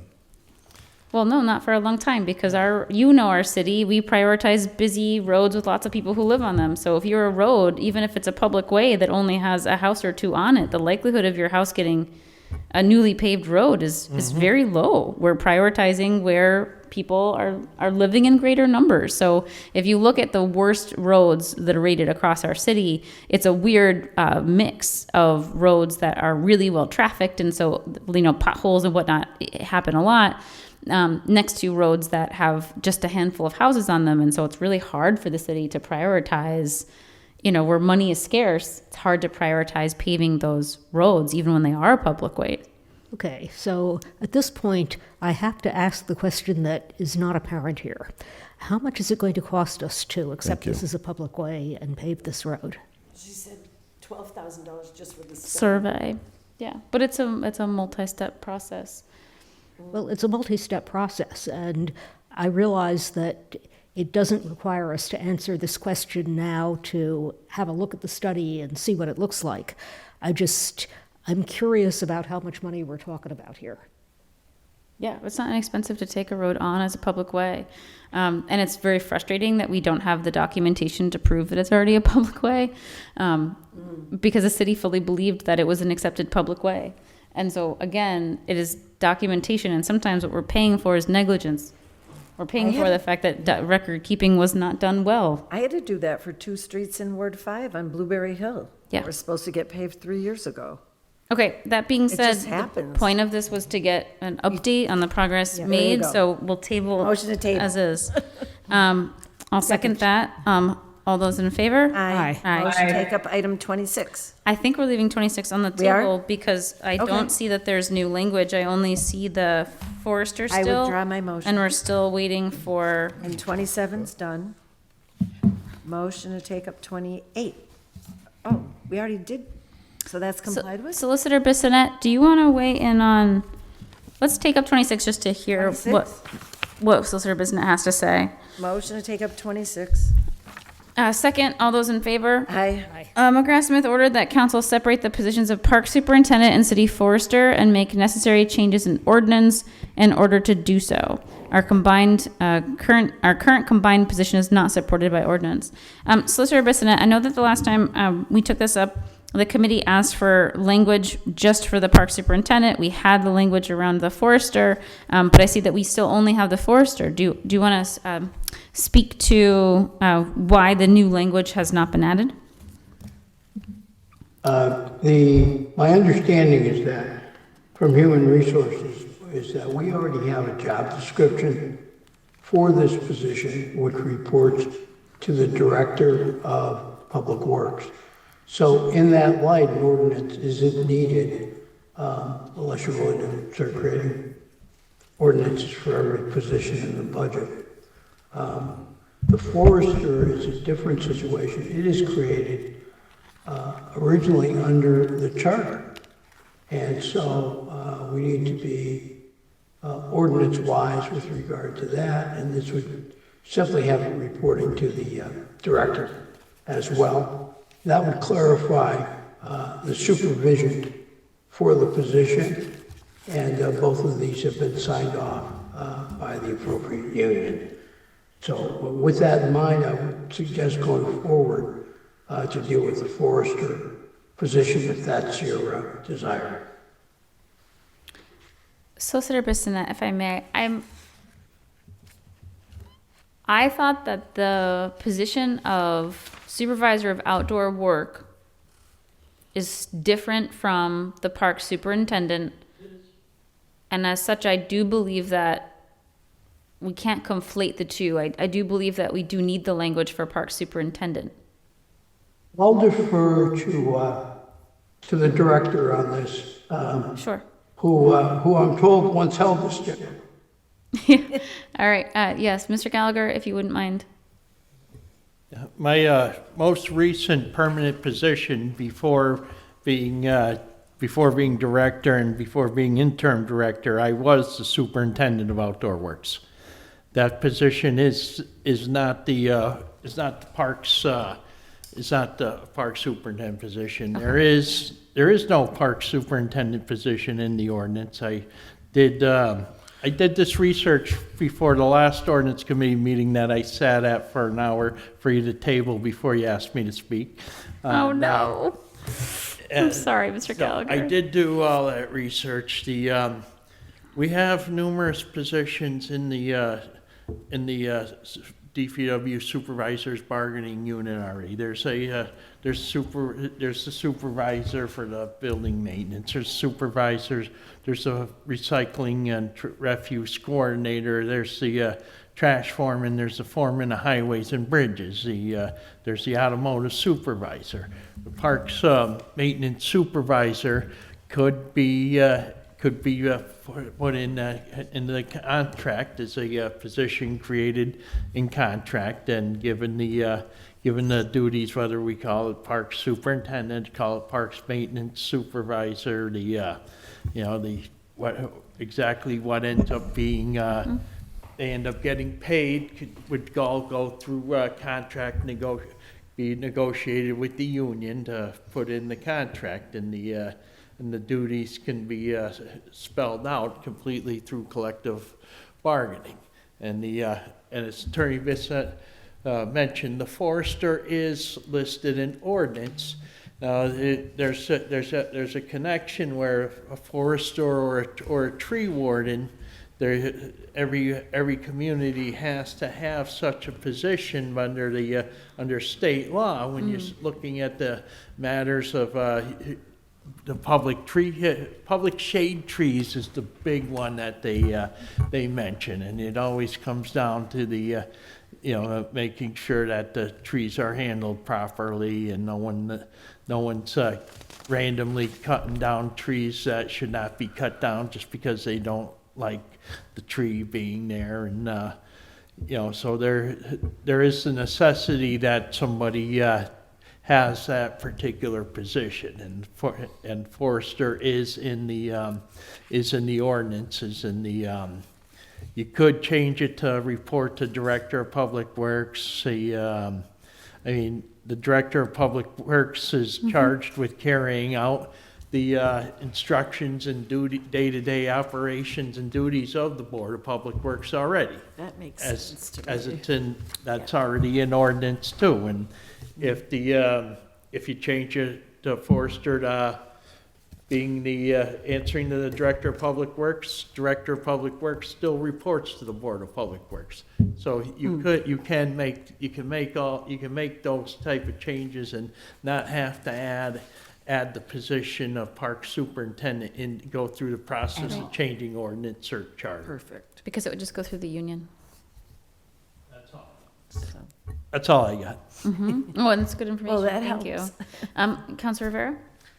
So all this time that we've had, quote unquote, park superintendent was not necessarily a park superintendent. Like there was an actual line item in the budget that says park superintendent. Like that's what I'm trying to understand. Are you talking the proposed FY27? No, I'm talking about like the last 3-4 years. It's the idea that it may not exist in ordinance, but the position could still occur It as could be a line item, created, even though. that not all positions are in our ordinances. Are you sure you're not thinking about the Director of Parks and Recreation? No, Mr. I was on the board of Parks and Rec, and even when I was on the board of Parks and Recs, it was called the Park Superintendent. Is it a zero line item, unfunded position under the Parks budget? Under the Parks budget, yes, but under DPW, it's a split line item where you have a forester and then you have the Park Superintendent, and it looks like the forester is the main job, but the Park Superintendent gets the extra overtime hours into whatever it is that they do, quote unquote. I'm actually not familiar with seeing anything but city forester in the budget. And where you talk about park superintendent in the parks budget, before they took parks maintenance out of Parks and Recreation and put parks maintenance in with the DPW, and it happened to the timing happened to coincide. The last person that held the position of park superintendent, his name was James Stack. He retired. He did not come to the DPW when all those changes were made. And the administration at the time tasked Mr. Tuwig with doing both jobs, the city forester and the park superintendent position. Because superintendent of outdoor works, that's the first time I've ever heard that. I've never heard that before. Like not even when I was on the commission of Parks and Recs. And I think for me, like even in the original intent, I don't know, I didn't file this one, but I filed one similar to this, was to give some of that power back to the Parks and Recs department, because the calls go to Parks and Rec when the lines aren't lined, when the grass is not cut for ball games or whenever you utilize that. Parks and Rec's hands are tied until DPW decides to, not you per se, but until the manpower is available to allow for the cutting of the grass or to get the fields lined. So I think a good example now is I coach softball and I play softball. So when we go to play the season or even start the season, we have to let them know that we're going to utilize the fields so they can prep the fields. But even then, the fields are not even a priority to be prepped because that's not under their purview per se. So I guess for me, it's learning now that we have a position of superintendent of outdoor works that is not the same as parks superintendent, like kind of speaks to exactly why there is so much confusion as to who does what and why. Like I can't get a calendar as to when the grass gets cut at a certain field. Like, but I'm confused. Can I ask Councilor a Bacon? question? So Do we right now have a superintendent of outdoor works? Position is posted. It was It took a little, like I said, the superintendent outdoor works, if you both remember emails, if you look back, emails from me, and that was my title. The position is posted. There had been discussions about converting the position to like a deputy director or something Okay, different. because there's just been so much discussion. It's been decided to leave the position as is for now, and we've got candidates, internal candidates who put in for that position. They've yet to be interviewed. I can't really. It's technically right now it's a personnel matter that I Yeah, can't. but this never had anything to do with the forester. Superintendent of That outdoor is works. completely separate. It's different. No, it was completely The separate. superintendent of outdoor works, if you could just give a Was Mike's brief job. description of what the superintendent of outdoor works So did, who- which is also All right. what we call the Wait, deputy. but just one more thing. Who was the other superintendent that went with the forester? That title, what was that? What that when they are you talking about When they were merged? when Park they were superintendent. merged? Yeah, The forester had one job. He was the forester. right. And a gentleman named James Stack was the park superintendent. He was the Park guy in charge of supervision of the parks, Yeah.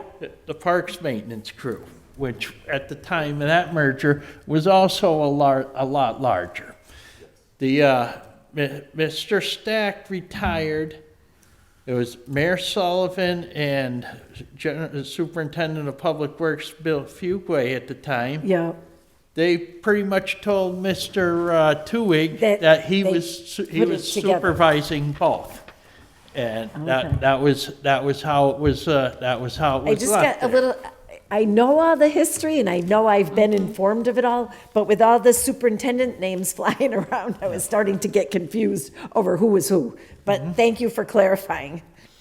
That being said, it looks like effectively what we're hearing from both Mr. Gallagher and from Mr. Bissonnette is that what we have to change in ordinance is only the forester position, and that the other position will be just made based on the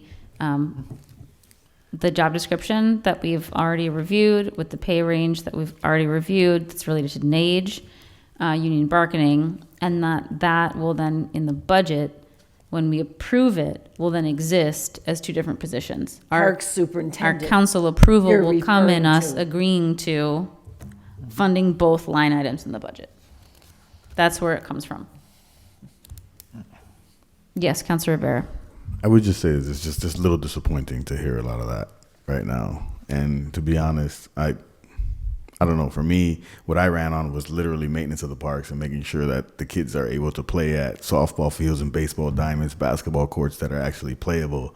And it feels like that's not going to be the case. Like, and at least not in a way where it's more efficient, effective.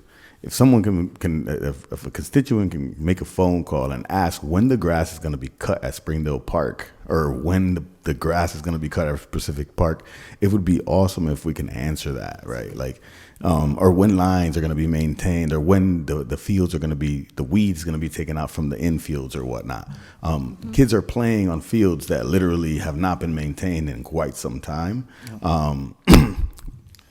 It is what it is. So I have one more question. So this person that you're recruiting, superintendent of outdoor works, would that person be the point person for what Councilor Rivera is talking about? Well, they can be one of the people that goes through. But if the new parks superintendent position is put through, that would be the point person. It is A new position. Yeah, to the separation Oh, of right. the supervision to dedicate more time. That still will not solve the issue of ongoing manpower problems. There should be some help coming in the fact that an employee recently transferred to a vacated position on parks maintenance, And we're hiring a new employee to fill one of the other vacancies. We had several vacancies happen in the parks maintenance. There had been, over the years, there's been attrition. There's only so much staffing, and then you take into effect, like, we had positions bogged down for a while because there was one employee that was out on a long-term medical, another guy got into some kind of an accident, and they tie up these positions you can't fill because they're already allocated out in the budget.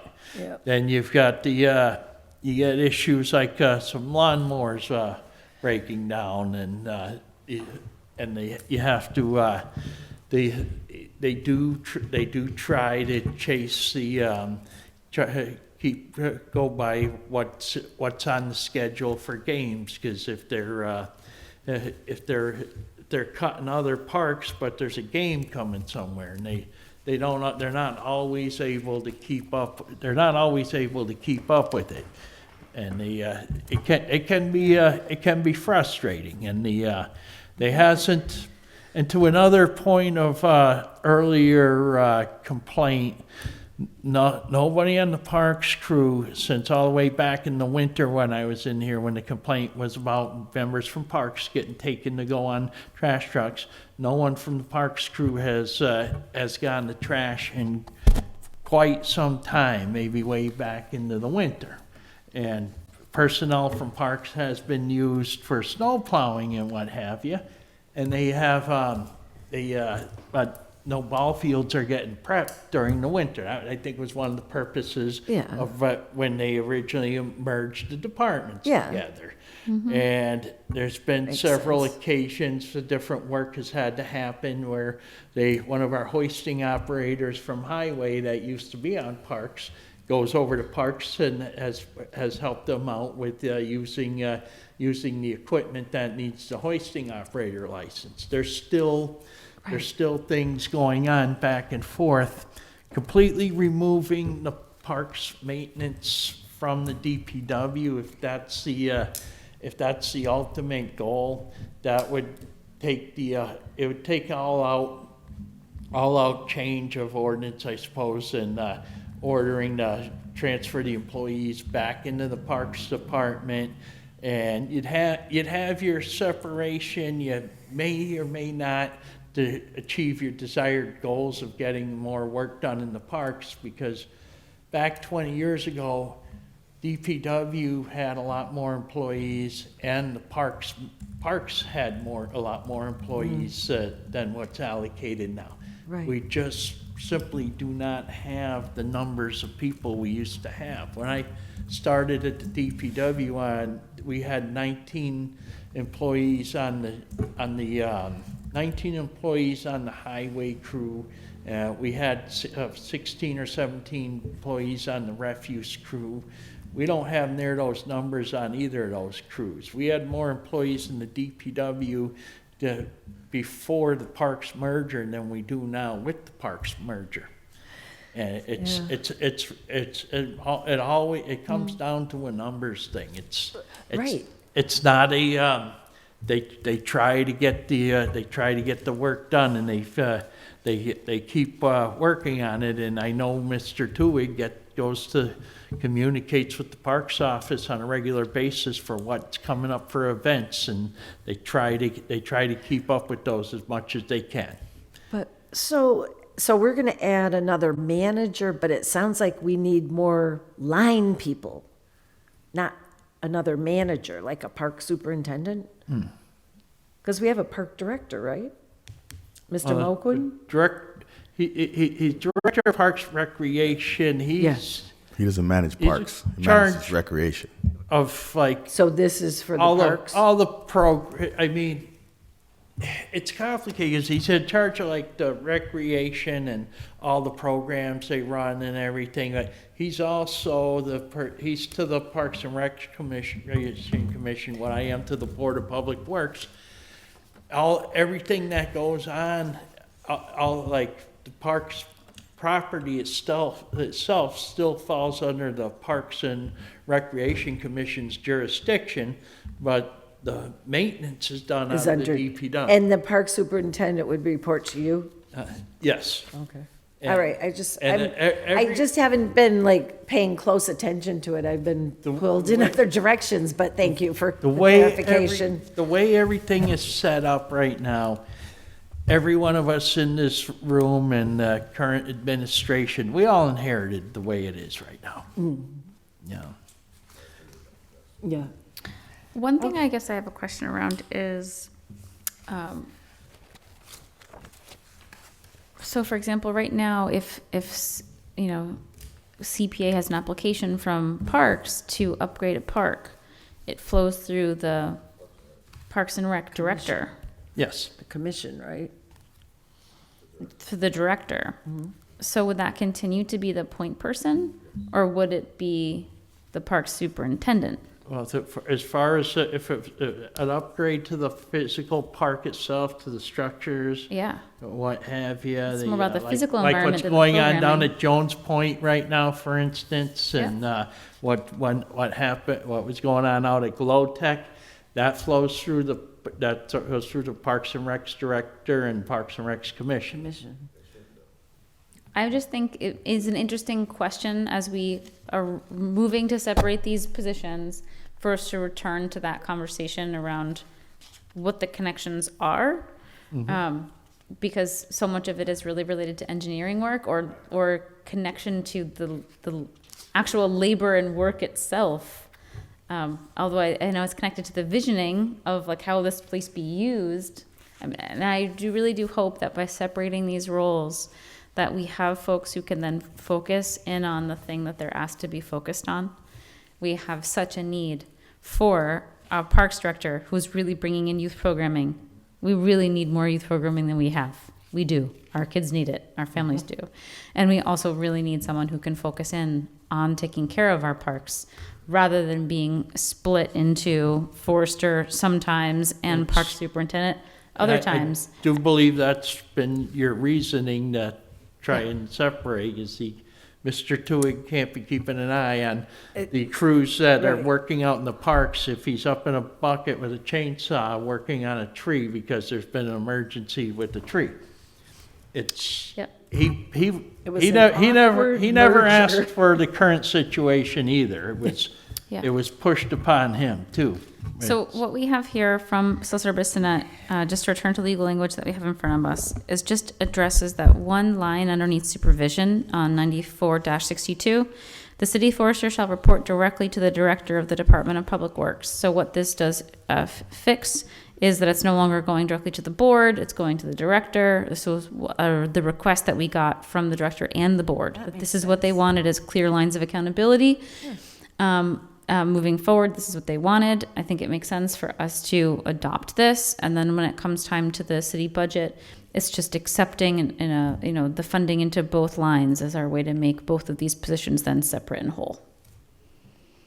So Money's already been going to two lines, right? That's such a good question. Yes, I want to it has. return to my old budget book to look at it because I'm going to compare those two. Yeah. All right, I'll make a motion that we adopt this amended language Second, in 94-62. under Real quick, discussion. Before I vote. Yes, Councilor Rivera. What is the difference? This person is going to report to Mike instead of the board. But they were already reporting to Mike before. No, No, they were reporting to the board. Directly to the board of the Yes. commission? Yeah. Oh. Yeah, so like the Carl Rossi, couldn't, say, Board of I need to Public do Works. X. They would have to go to the Board of Public Works and say, I need Yeah. the forester to do Y. Wow. Yeah, it was a little. I mean, and I agree that's not exactly true in precedent. The director sometimes was feel like- giving direct orders, trying to say clearly. something. But Go ahead, Mike. technically in ordinance, it was the board that had oversight. Like I said, my approach since I've come on in the position, my approach even when I was the outdoor superintendent, and I took that with the forester and everybody else, is like all our positions, we we're charged with carrying out the orders of the Board of Public Works. The Director of Public Works is charged with carrying out the work of the Board of Public Works. Right. The labor contracts designate the Director of the Board of Public Works as being the agent of the Board of Public Works. Right. Yeah,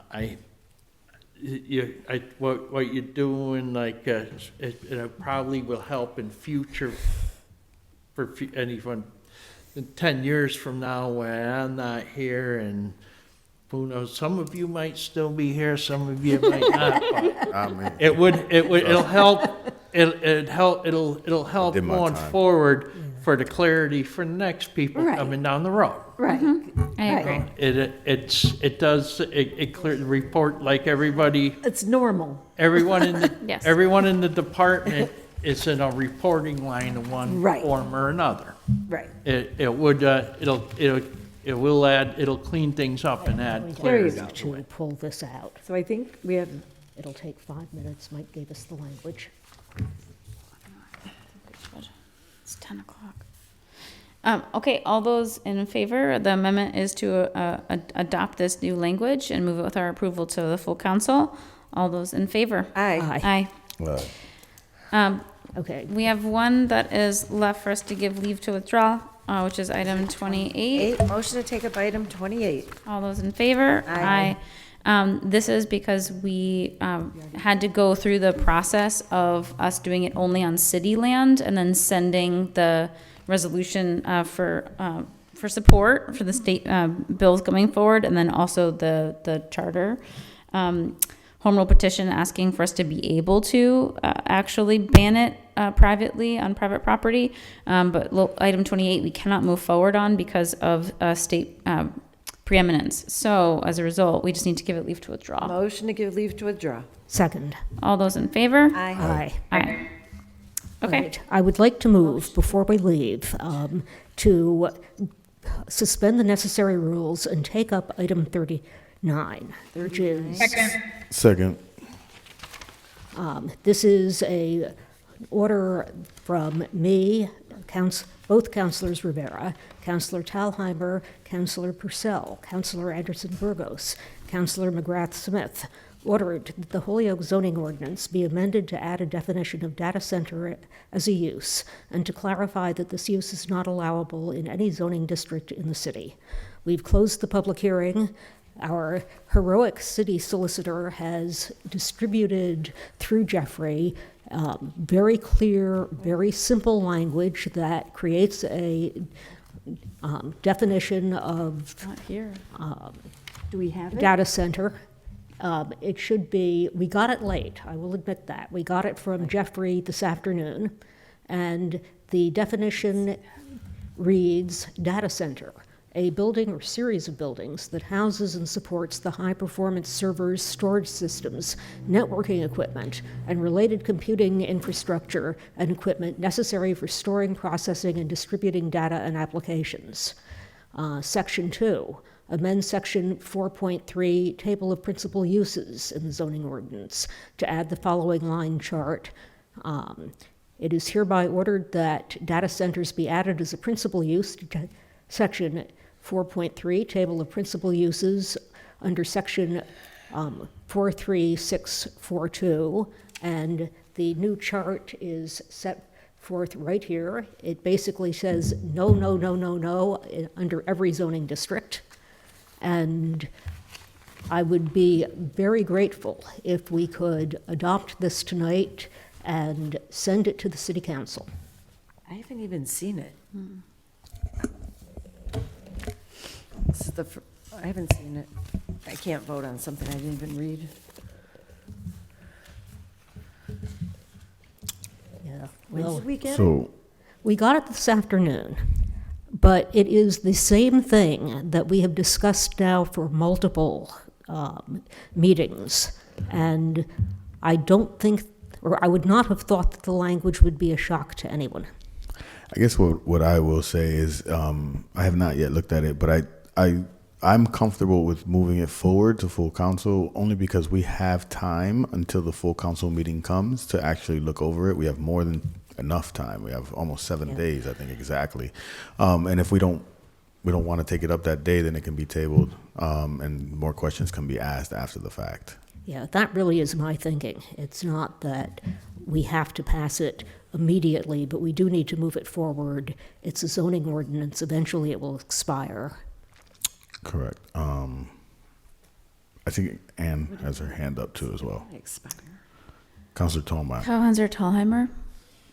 Thank you, Madam Chair. I am in complete accord with Councilor Panish on this one as well. We did get it this afternoon in the email. I got to read through it. It is straightforward. If people have concerns, we can also discuss it when it gets back to the full body. But again, the urgency on this one, I'm in accord with Councilor Panish. We should move this rather than have it sit in the jacket indefinitely. So thank you.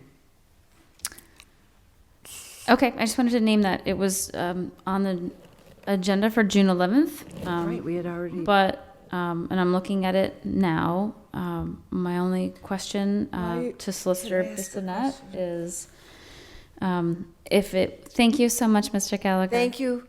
Appreciate you. Late night. For someone who has early mornings, I appreciate that you're here late. Sorry, I will admit that it's 10:11 and I'm going to be up in 5 hours, so I'm struggling here. If we do this, we have in front of us the language. Yes, sorry, I did not look at it ahead of time because I was prepping the rest of the agenda for this meeting. In terms of the data center, my question for Solicitor Bissonnette is if our current computing center is grandfathered in.